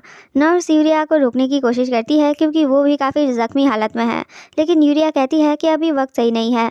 एक हाई रैंकिंग मॉन्स्टर शहर के अंदर घुस आया है। लेटिशिया तुरंत बाहर आती है और पूछती है कि यूरिया का इससे क्या मतलब था। यूरिया लेटिशिया को देख काफ़ी हैरान रह जाती है क्योंकि बस कुछ ही पल पहले तो वो होश में ही नहीं थी। लेटिशिया उसकी बात बीच में ही काट देती है और उससे पूछती है कि क्या राजमाता सही सलामत है और तेनोआ कहाँ है। यूरिया बताती है कि राजमाता को एक सेफ जगह ले जाया जा चुका है। और तेनोआ, यूरिया उसको इससे पहले नहीं मिली थी, तो वो पूछती है कि क्या लेटिशिया उस काले बालों वाले पागल कमीने की बात कर रही है जिसने उस पर हमला किया था। यूरिया बताती है कि बार्नेस उसे निपट रहा है। बार्नेस की आग से तेनोआ जल रहा है और वो बार्नेस को बस उसे मार डालने को कह रहा है, लेकिन बार्नेस ऐसा नहीं करने वाला। तेनोआ ने लेटिशिया के साथ जो किया है, बार्नेस उसका हिसाब चाहता है। लेटिशिया कहती है, बार्नेस खुद से अकेले तेनोआ के साथ लड़ रहा है, ये कैसे मुमकिन है। यूरिया बताती है कि ये बात सच है। तेनोआ तो लड़ने की हालत में भी नहीं है। लेटिशिया को कुछ समझ में नहीं आता क्योंकि तेनोआ लड़ ना पाए, ऐसा हो ही नहीं सकता। लेकिन उसे ये भी पता है कि यूरिया झूठ नहीं बोल रही। लेटिशिया सोचती है कि तो फिर क्या वो डिटेन के पास जा सकती है। इसी वक्त हेडन की हवेली के गेट्स पर डिटेन और कुछ और आदमी वहां आए मॉन्स्टर से लड़ रहे हैं। आमतौर में तो अब तक मॉन्स्टर्स डर के पीछे हट जाने चाहिए थे, लेकिन आज वो रुकने का नाम तक नहीं ले रहे हैं। ऐसा लग रहा है जैसे कोई और फोर्स उन्हें कंट्रोल कर रहा है। तभी वहाँ युलकिन दौड़ते हुए आता है और डिटेन को बताता है कि उसे अभी अभी खबर मिली है कि राजमाता और लेटिशिया शहर के बाजार में है, और वो फ्लाइंग मॉन्स्टर्स जो यहाँ से होकर गए थे वो वहाँ जाकर लोगों पर हमला कर रहे हैं। ये सुन डिचेन बिल्कुल फ्रीज हो जाता है। जाहिर सी बात है कि उसे उनकी फिक्र हो रही है। युल्किन डिचेन को यहाँ का काम उन पर छोड़ राजमाता और लेटिशिया के पास जाने को कहता है और डिचेन भी युल्किन को कमांड में छोड़ वहाँ से फौरन निकलने लगता है। तभी अचानक ज़ोर ज़ोर से धमाके होने लगते हैं। वहाँ के सभी लोग किसी चीज़ को देख काफ़ी डर जाते हैं, जैसे उन्हें यकीन ही ना हो रहा हो कि वो क्या देख रहे हैं। वहाँ हमला कर रहा होता है वैलेनस, वही रेगिस्तान का मॉन्स्टर जिसे जोसेफिना डेलीगेशन के ऊपर हमला करवाना चाहती थी। डिचेन भी काफ़ी चौंक जाता है कि वैलेनस जैसा मॉन्स्टर यहाँ क्या कर रहा है। वो तुरंत सभी को आग वाले तीर शूट करने को तैयारियां करने को कहता है। जो लोग तलवार नहीं चला सकते वो अंदर कैसल में जाए, जो तीर नहीं चला सकते वो आम लोगों को भागने में मदद करे और बाकी के लोग उस मॉन्स्टर से डायरेक्ट लड़ाई कर उनके लिए कुछ वक्त बनाएं। उसके कहे मुताबिक लोग वहाँ से अपने अपने कामों में जाने लगते हैं, जिसके बाद बस 6 सिपाही ही वहाँ रह जाते हैं। लेकिन ये भी डिचेन की सोच से ज़्यादा है। उन्होंने ज़रूर कई सालों तक तलवारबाजी सीखा होगा, लेकिन वो लोग यहाँ वैलेनस का सामना करने वाले हैं। शायद आज वो सारे यही मारे जाएंगे। डिचेन वहाँ आए बाकी छोटे मॉन्स्टर से लड़ने लगता है। अभी वक्त ऐसे कमज़ोर ख्याल रखने के नहीं है। उसे हेडन और लेटिशिया दोनों को बचाना ही होगा। वो वैलेनस से लड़ने की स्ट्रैटेजी बनाता है और तभी वो सोचता है, प्लीज़ लेटिशिया, अभी मैं बस एक ही चीज़ कर सकता हूँ और वो है ये भरोसा करना कि वो सही सलामत है। और उसी पल अचानक कहीं से हवा का एक झोंका आया। वो हवा डिटेन की नाक को छू के गया और वो अपने साथ एक खुशबू लाया था। एक ऐसे इंसान की खुशबू जिसे डिटेन काफ़ी अच्छे से जानता है, कोई ऐसा जो अभी यहाँ नहीं हो सकता। डिचेन काफ़ी शॉक्ड होता है जब अचानक उसकी बाहों में लेटिशिया आ जाती है। वो कहता है, लेटिशिया तुम यहाँ क्या कर रही हो? लेटिशिया बताती है कि उसने ड्रम सुने। डिचेन बताता है कि वो संकेत होते हैं कि शहर पर मॉन्स्टर्स हमला कर रहे हैं। लेटिशिया बताती है कि वो इसलिए आई है। वो कहती है, मुझे आपकी बहुत फिक्र हो रही है। डिचेन सोचता है कि कैसल के गेट्स तो पक्का बंद थे होंगे, तो फिर लेटिशिया यहाँ कैसे आ पहुँची? कहीं उन उड़ने वाले मॉन्स्टर्स की वजह से उसको कोई चोट तो नहीं लगी? ऐसे कई सारे सवाल हैं जो डिटेन अभी लेटिशिया से पूछना चाहता तो है, लेकिन डिटेन लेटिशिया को उठाता है और उसे तुरंत अंदर जाने को कहता है। यहाँ रहना उसके लिए सेफ नहीं है। वो खुद लेटिशिया को अंदर ले जाना चाहता है, लेकिन लेटिशिया ऐसा नहीं करना चाहती। वो कहती है, उसकी कोई ज़रूरत नहीं है, मैं कहीं नहीं जा रही, मैं यहीं रहूँगी सबको प्रोटेक्ट करने। तभी डिचेन को लेटिशिया के कपड़ों में बहुत सारा खून दिखाई देता है और वो घबराते हुए पूछता है कि ये सारा खून क्या है? क्या ये उसका है? क्या उड़ने वाले मॉन्स्टर्स ने उसको चोट पहुंचाया? लेटिशिया कहती है कि वैसा कुछ नहीं है, लेकिन ये खून उसका ही है। डिचेन सोचता है कि ये इसलिए हुआ है क्योंकि वो उन सारे मॉन्स्टर्स को मार नहीं पाया, इसीलिए लेटिशिया जख्मी हुई है। वो खुद को बेवकूफ़ मानता है। वो लेटिशिया का हाथ पकड़ उसे कैसल के अंदर ले जाने लगता है, लेकिन लेटिशिया कहती है, नहीं, मेरे घाव अब भर चुके हैं। डिचेन कहता है कि ये मुमकिन नहीं है कि लेटिशिया इतनी जल्दी ठीक हो गई है। उसे खुद को ऐसे खतरे में डालने के बदले एक डॉक्टर को दिखाने जाना चाहिए। लेटिशिया अपना कपड़ा नीचे करते कहती है, लेकिन ये सच है, मेरे घाव भर चुके हैं, देखिए मैं ठीक हूँ, और यहाँ भी, इसलिए मेरी फिक्र मत कीजिए। डिटेन सोचता है, मुझे लगता है मुझे पता है कि लेटिशिया कैसे वहाँ से यहाँ आ पाई और उतना ज़्यादा खून बहने के बाद भी बच पाई। मुझे याद है कि कैसे उसके पास कई सीक्रेट आर्टिफैक्ट्स थे। उसने ज़रूर इस बारी भी उनमें से कुछ इस्तेमाल करा होगा, बिल्कुल वैसा ही जैसे उसने जूलियस की अस्थियों को एक ब्रेसलेट में छुपाया था। लेकिन फिर भी इस बात की कोई गारंटी नहीं है कि वो सेफ रहेगी, क्योंकि वो एक ऐसी इंसान नहीं है जो खुद का ख्याल रखे, और किसे पता क्या होगा जब डिटेन वहाँ लेटिशिया को बचाने को ना हो। डिटेन अपना हाथ आगे कर कहता है कि ये बात वो लोग वैलेनस से लड़ाई के बात करेंगे। लेटिशिया कहती है कि नहीं, उन्हें अभी बात करनी होगी, क्योंकि बस ऐसे वैलेनस से लड़ने जाना ठीक नहीं होगा। डिटेन कहता है, तुम्हें फिर से चोट पहुँचता देखने से अच्छा तो मैं उसके साथ खुशी खुशी लड़ जाऊँगा। लेटिशिया उसका हाथ पकड़ कहती है, योर मैजेस्टी, मैं चाहती हूँ बस इस एक बार आप मेरा भरोसा करो, मुझे आपको बचाने का एक मौका दीजिए प्लीज़। डिटेन कहता है कि अगर लेटिशिया सच में उसकी फिक्र करती है तो वो तुरंत अंदर जाए। लेटिशिया उसे मनाने उसको गले लगाती है। तभी इनोज कहता है, हे भगवान, क्या तुमने अभी वो देखा? हर मैजेस्टी ने हिज मैजेस्टी को गले लगाया। इनोज का साथी कहता है, अरे बेवकूफ़, तू क्या देख रहा है? अभी तू उधर ध्यान मत दे, देख रेगिस्तान में क्या हो रहा है। वो देखते हैं कि रेगिस्तान गीला पड़ रहा है और अंदर की तरफ घिसता जा रहा है, लेकिन वहाँ तो बारिश भी नहीं हो रही है। तो ये कैसे मुमकिन है? ऐसा लग रहा है जैसे ज़मीन नीचे का पानी ऊपर जा रहा हो। लेटिशिया और डिटेन को बीच में रख। तभी उनको ये भी दिखाई देता है कि मिट्टी में वैलेनस अटक गया है और वो बाहर नहीं निकल पा रहा। ये साफ है कि ये सब लेटिशिया कर रही है।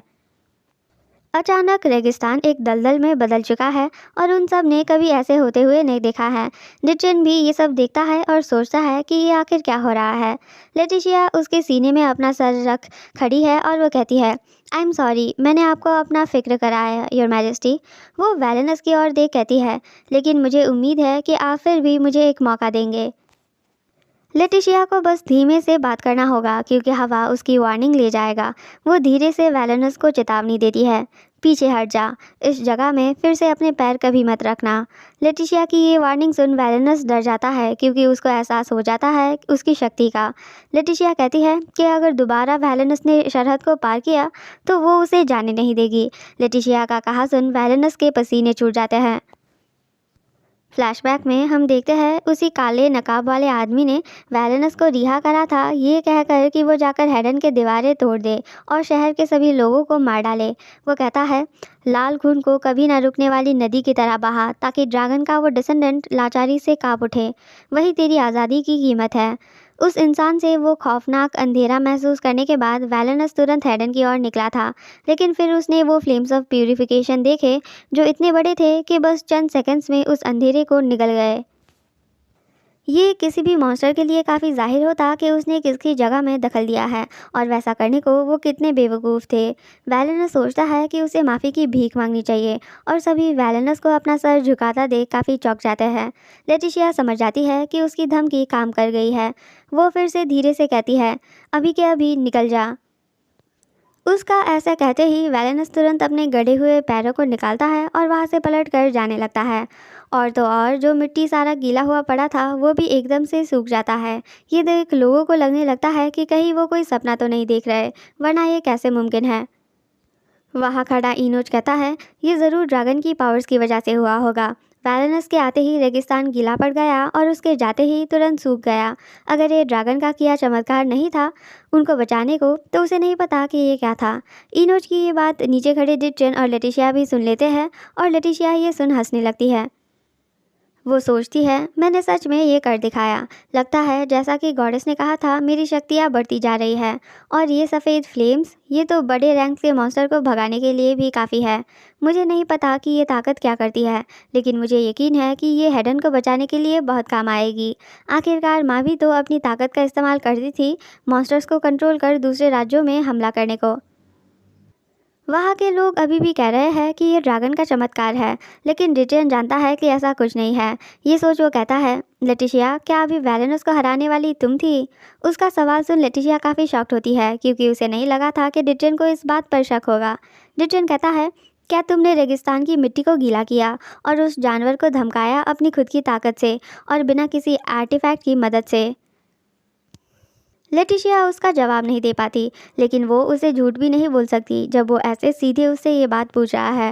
लेटिशिया कहती है, हाँ, वो मैं थी जिसने ये सब किया। मैंने वैलेनस को धमकाया गॉडेस की पावर से। डिटेन तो ये जान काफ़ी हैरान हो जाता है, जैसे उसे खुद भी समझ नहीं आ रहा हो। उसका ये रिएक्शन देख लेटिशिया सोचती है, उसका चेहरा डर से भर गया है। क्या मैंने कुछ ऐसा कह दिया जो मुझे नहीं करना चाहिए था? मुझे पता था डिटेन मेरी ताकत से अनकंफर्टेबल महसूस करता है। कहीं अगर वो अब मुझसे नफरत करने लगे तो? ये सोच लेटिशिया काफ़ी डर जाती है। तभी डिटेन कहता है, लेटिशिया। वो लेटिशिया को कसकर गले लगाता है और पूछता है कि उसकी शक्तियों के बारे में डिटेन के अलावा और कौन जानता है। दूसरी तरफ शहर में बार्नेस अभी भी तेनोआ को जलाकर तड़पा रहा है। तभी वो औरत आती है और बताती है कि राजमाता अपना सामान यही भूल गई थी, तो वो उनका सामान वापस ले जाकर दे। वो बताती है कि राजमाता कह रही थी कि ये उनकी बच्ची के लिए तोहफा है। तभी अचानक वो बैग फट जाता है और वहाँ से एक बुक गिरती है। बार्नेस उस किताब को पकड़ लेता है जिसका टाइटल है गिलियाड, 12 गार्जियन परिवार में से एक। बार्नेस सोचता है कि राजमाता क्यों ये अपने साथ लिए घूम रही थी। वो औरत कहती है, अरे हाँ, एक और बात, कैसल में कुछ हुआ। वो बार्नेस के कान में उसे सारी बातें बताने लगती है और फिर वहाँ से वापस चली जाती है। बार्नेस तेनवा से कहता है, एक अच्छी खबर है दोस्त, तेनोआ चिल्लाता है, मुझे कोई दिलचस्पी नहीं है वो सुनने को, मुझे अब बस मार दे। बार्नेस कहता है, लगता है जोसेफिना के सारे विंग्स काफ़ी धीरे सीखते हैं। क्या तुझे याद नहीं कि मैंने क्या कहा था? तू काफ़ी लंबे वक्त तक जिंदा रहने वाला है, क्योंकि मैं तुझे बहुत धीरे धीरे जलाते हुए तेरी मौत तक ले जाऊंगा। तेनोआ की हालत काफ़ी ख़राब है और ये बात सुन तो उसके चेहरे का रंग पूरा उड़ जाता है। बार्नेस कहता है, अरे हाँ, मैं तो ऑलमोस्ट तुझे बताना भूल गया। वैलेनस पीछे हट गए। जिस पल वैलेनस ने हमारी रानी को देखा, वो अपना दुम अपने पैरों के बीच रख के भाग गया। उधर डिटेन लेटिशिया से पूछता है कि क्या किसी और को भी उसकी ताकत के बारे में पता है। अगर है तो उन्हें इस बात का ख्याल रखना होगा कि वो इंसान इस बात की कहीं जिक्र भी ना करे। उन्हें उस इंसान को कुछ भी कर चुप कराना होगा। डिटेन जानता है कि अगर इस बात की भनक जोसेफिना को लग गई तो वो लेटिशिया को मरवा देगी। वो अपनी ओर से हर कोशिश करेगी अपनी खुद की बेटी को मार डालने को। अगर ऐसा हुआ तो जेनस राज्य उसको रोक नहीं पाएगा, चाहे वो कितनी भी कोशिश क्यों ना कर ले। उसके बाद चाहे कुछ भी क्यों ना हो जाए, उन्हें हर उस इंसान से निपटना होगा जिसको ये बात पता है। लेटिशिया कहती है, योर मैजेस्टी, मेरी माँ को इस बारे में कुछ भी पता नहीं है। डिटेन पूछता है कि क्या वो श्योर है, तो लेटिशिया कहती है कि अगर उन्हें पता होता तो वो मुझे जेनस नहीं भेजती, अगर उन्हें थोड़ा सा भी पता होता। इसलिए आपको फिक्र करने की कोई ज़रूरत नहीं है। मन ही मन लेटिशिया खुश है कि डिटेन उसकी कितनी फिक्र करता है। लेटिशिया डिटेन को गले लगाकर कहती है, बहुत कम लोग हैं जो मेरी शक्तियों के बारे में जानते हैं और वो सभी मेरी तरफ है। डिटेन पूछता है कि क्या लेटिशिया श्योर है कि उन पर भरोसा करा जा सकता है, तो लेटिशिया कहती है कि हाँ, वो सभी वो लोग हैं जो सच में उसकी मदद करना चाहते हैं। डिटेन कहता है, लेटिशिया प्लीज़ कभी भी फिर से खुद को चोट पहुँचने मत देना, मैं तुमसे भीख मांग रहा हूँ। इसके बाद डिटेन ने वहाँ मौजूद सभी को ये ऑर्डर दिया कि वहाँ जो हुआ था उसके बारे में किसी को कुछ भी ना बताए। डिटेन कहता है, इस पल से वो सारी बातें भूल जाओ जो तुम सब ने आज यहाँ देखा। तुम सबको मैं फॉरबिड करता हूँ किसी को भी ये बताने को कि रेगिस्तान भीग गया और वैलेनस भाग गया। एक आदमी कहता है, लेकिन योर मैजेस्टी, हेडन में एक बहुत बड़ा चमत्कार हुआ है। सभी खुश होंगे अगर ड्रैगन की शक्ति सच में जेनस में वापस आ रही है। डिटेन कहता है, लेकिन अभी हमें ये पक्का नहीं पता, और अगर ये सच भी है तो भी हमें ये बात किसी को पता होने नहीं देना चाहिए। अगर जोसेफिना को ये बात पता चल गई तो वो हमें चैन से रहने नहीं देगी। सब आदमी भी ये बात मानते हैं कि ये सच है। अगर उस चुड़ैल को पता चल गया कि आज क्या हुआ तो वो हेडन में और भी ज़्यादा ताकतवर मॉन्स्टर से हमला करेगी। अभी वो सब कह नहीं सकते कि ऐसा चमत्कार फिर से होगा या नहीं, इसलिए सब प्रॉमिस करते हैं कि वो ये बात किसी को नहीं बताएंगे। लेटिशिया सोचती है कि फ़र्क नहीं पड़ता अगर उसकी माँ और भी ज़्यादा मॉन्स्टर्स भेजती है तो, क्योंकि वो अब कॉन्फिडेंट है कि वो उन सबको रोक पाएगी। लेकिन ये बात डिटेन ने खुद उससे करने को कहा है। लेटिशिया तो चाहती ही थी कि वो अपनी ताकत से जेनस के लोगों की मदद कर पाए, जो कि डिटेन भी जानता है, लेकिन उसके लिए लेटिशिया की सेफ्टी ही सबसे बढ़कर है। इसलिए जैसा कि डिटेन चाहता है, लेटिशिया अपनी शक्तियों को छुपा कर रखेगी, क्योंकि जिस तरह डिटेन उसकी फिक्र करता है वो बहुत ही ज़्यादा प्यारा है। लेटिशिया सोचती है, काश मैं उसे किसी वीरानी रेगिस्तान में ले जाकर उस पर चुम्मे की बारिश कर पाती। डिटेन अभी बहुत सीरियस हो रहा है, लेकिन मैं खुद को ऐसा महसूस होने से नहीं रोक पा रही। लगता है मैं अपना दिमाग खो बैठी हूँ। उसके लिए मेरे दिल में जो प्यार है उसे एक्सेप्ट करने के अलावा मेरे पास कोई रास्ता नहीं है। अगर कभी ऐसा दिन आता है जब मैं उसके साथ अपना फ्यूचर देख पाऊँ और मेरा शाप टूट जाए, तो मैं डिटेन को बताऊँगी कि मैं उसके लिए कैसा महसूस करती हूँ। मैं उसके साथ बिल्कुल चिपक जाऊँगी और कभी उसे जाने नहीं दूँगी। लेटिशिया अचानक दुख हो जाती है, क्योंकि उसे लगता है कि अगर वो ऐसा करेगी तो डिटेन उसे रिजेक्ट कर देगा। वो सोचती है, लेकिन मुझे डरना नहीं चाहिए। वो मुझे ठुकरा दे तो भी कुछ फ़र्क नहीं पड़ता। मैं तब तक उसे चिपकी रहूँगी जब तक वो मेरी फीलिंग्स को एक्सेप्ट नहीं कर लेता। इसके बाद लेटिशिया डिटेन को सारा सच बताती है। डिटेन कहता है, तो यही वजह थी कि क्यों उस आर्विन नाम के बंदे ने तुम्हारी मदद की। लेटिशिया कहती है, हाँ। डिटेन ये जान खुश है, अगर वो लोग लेटिशिया के विंग्स बन गए हैं तो वो उसकी मदद करेंगे। लेटिशिया कहती है कि हाँ, और वो उस आग के स्पिरिट को भी डिटेन को दिखाती है। लेकिन डिटेन ये पहली बार ही देख रहा है तो वो घबरा जाता है और लेटिशिया को होशियार रहने को कहता है। लेटिशिया हंसती है और कहती है कि डिटेन को चिंता करने की कोई ज़रूरत नहीं है, ये उसको जलाता नहीं है। वो पूछती है कि क्या डिटेन भी उसे छूना चाहेगा। डिटेन पूछता है कि क्या ये आग भी उसकी शक्तियों में से एक है। लेटिशिया बताती है कि हाँ, लगता है कोई उसका नया विंग बन चुका है। डिटेन कहता है, एक नया विंग? क्या तुम्हें अंदाज़ा है कि वो कौन हो सकता है? लेटिशिया कहती है, नहीं, मुझे नहीं पता, इसलिए मुझे बहुत घबराहट हो रही है। मैं होप करती हूँ कि मेरे नए विंग को नोएल की तरह सफ़र करना ना पड़ा हो। डिटेन कहता है, लेटिशिया, अगर तुम्हें कुछ परेशान कर रहा हो तो मुझे बताओ। लेटिशिया उसकी ओर बढ़ती है और उसको कस के गले लगाती है। ये देख डिटेन के गाल शर्म से लाल पड़ जाते हैं। वो भी लेटिशिया को अपनी बाहों में ले लेता है और पूछता है कि क्या वो जोसेफिना की वजह से परेशान है। लेटिशिया उसको बिना कुछ कहे बस ऐसे ही रहने को कहती है।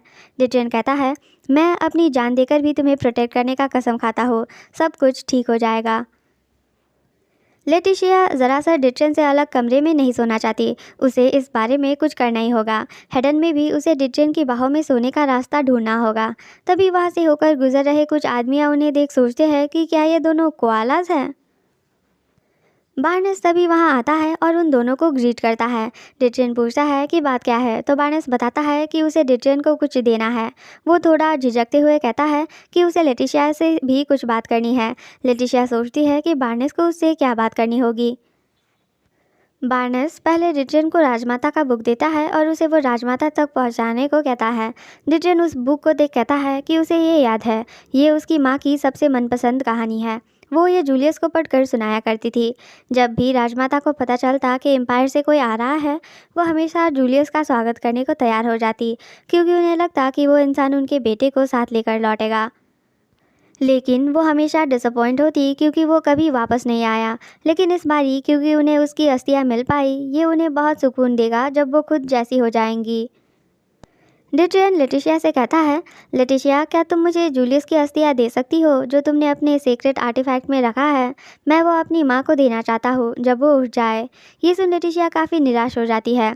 उसे राजमाता के लिए बुरा लग रहा है क्योंकि वो अभी भी मानती है कि जूलियस जिंदा है, लेकिन अब उन्हें उसकी अस्थियाँ थमा दी जाएंगी। तभी बार्नेस बीच में कहता है, और ये वाली बात ज़्यादा ज़रूरी है। मुझे ये कहते हुए काफ़ी खुश हो रही है कि मैं महारानी लेटिशिया का नया विंग बन चुका हूँ। मुझे अभी भी नहीं पता कि मैं क्यों चुना गया, क्योंकि मैं तो जनस राज्य से हूँ। ये सब बहुत ही फैसिनेटिंग है, लेकिन इसीलिए मुझे कहा गया कि मैं अभी भी बस एक टेम्पररी विंग हूँ। लेकिन फिर भी मैं अपना बेस्ट दूंगा आपको सर्व करने को, योर मैजेस्टी। उस आवाज़ ने तो कहा था कि मैं फ्लेम्स ऑफ प्यूरिफिकेशन को कंट्रोल कर पाऊंगा। लेकिन बार्नेस रुक जाता है जब वो देखता है कि डिटेन और लेटिशिया उसकी बात नहीं सुन रहे। डिटेन लेटिशिया के सामने झुक पूछता है कि बात क्या है। वो बार्नेस को तुरंत जाकर डॉक्टर लाने को कहता है। ये सुनते ही बार्नेस भी फौरन दौड़ते हुए वहाँ से चला जाता है। लेटिशिया के हाथ बहुत ही ठंडे पड़ गए हैं। वो कुछ ठीक भी नहीं दिख रही, तो डिटेन पूछता है कि क्या उसका पहला का घाव अभी भी दर्द कर रहा है। लेटिशिया कहती है कि वो बिल्कुल ठीक है। डिटेन कहता है कि वो लेटिशिया को ये कहता नहीं सुनना चाहता कि वो ठीक है। वो चाहता है कि लेटिशिया उससे सच बताए। लेटिशिया कुछ देर सोचती है और फिर कहती है, योर मैजेस्टी, गिलियाड क्या होता है? डिटेन कहता है, एक वक्त हुआ करता था जब जनस के लोगों के पास सुपरनैचुरल शक्तियाँ हुआ करती थी, जैसा कि होली एम्पायर के पुजारियों और पुजारन के पास होते हैं। ये शक्तियाँ खुद ड्रैगन के चुने गए 12 परिवार के लोगों को ही मिलती थी। हाउस गिलियाड भी उन्हीं परिवारों में से एक था जिसे ड्रैगन का वो वरदान मिला था। भले ही जनस के लोगों के पास अभी वो शक्तियाँ नहीं हैं, लेकिन पास्ट में गिलियाड्स के पास जो शक्ति हुआ करती थी। डिटेन कहता है, एक्चुअली तुम खुद ही क्यों नहीं देख लेती? ऐसा कहकर वो लेटिशिया को आगे वो बुक रखता है। आखिरकार माँ ये कहानी तुम्हें सुनाना चाहती थी। लेटिशिया वो बुक पढ़ने लगती है। डिटेन सोचता है, क्या इसी बुक की वजह से लेटिशिया उतना परेशान दिख रही थी? जब मैंने उसे गिलियाड के बारे में बताया, लग नहीं रहा था कि वो नाटक कर रही है, लेकिन अभी भी ऐसा लग रहा है जैसे कि वो मुझसे कुछ छुपा रही हो। लेटिशिया ने डिटेन को कहा होता है कि उसे किसी ने एक बारी गिलियाड के सपने के बारे में बताया था, इसलिए जेनस पहुँचते ही वो उस बारे में पता करना चाहती थी। इसीलिए वो किताब पढ़ वो काफ़ी सरप्राइज हुई। वो डिटेन को ये बात इसलिए एक्सप्लेन नहीं कर रही क्योंकि अगर वो उसे बता दे कि उसने ये बातें किससे सुनी थी, तो उसे डिटेन को गॉडेस की प्रोफेसी और उसके श्राप के बारे में भी बताना होगा। डिटेन चाहता तो है कि लेटिशिया उससे और ऑनेस्ट हो और उस पर डिपेंड करे, लेकिन उसे ये भी पता है कि अगर वो लाइन पार करे तो लेटिशिया उससे दूर भाग जाएगी। लेटिशिया को अब पता चल चुका है कि गिलियाड की शक्ति आने वाले कल को देखना है। उसे शक होता है कि इसका संबंध उस सपने से हो सकता है जिसके बारे में राजमाता ने उसको बताया था। तभी डिटेन पूछता है, क्या तुम्हें अपने सवालों का जवाब मिल गया है? लेटिशिया कहती है, योर मैजेस्टी, आपने कहा कि गिलियाड अब एग्जिस्ट नहीं करते हैं, है ना? डिटेन कहता है कि हाँ ये सच है। लेटिशिया कहती है तो इसका मतलब होगा कि वो अब अपने सपनों में भविष्य नहीं देख सकते। डिटेन कहता है जब तक ड्रैगन की शक्तियाँ वापस नहीं आ जाती तब तक शायद हाँ। लेटिशिया चाहती है कि डिटेन गलत हो। उसे याद आता है कि कैसे राजमाता ने उसे कहा था कि उन्होंने एक सपना देखा जिसमें वो एक खुशहाल ज़िंदगी जी रही थी। उसको बच्चे भी हुए और वो बहुत ही खुश दिख रही थी। लेटिशिया सोचती है कि ज़रूर कोई वजह होगी कि क्यों गॉडेस ने उसे गिलियाड के सपनों को चेक करने को कहा। लेटिशिया उस बुक को देख डिटेन से पूछती है कि क्या उसने कहा कि ये राजमाता की फेवरेट कहानी है। डिटेन बताता है कि सोने से पहले उन्हें हमेशा कहानियाँ सुनाना होता है और ये उन्हीं में से एक है।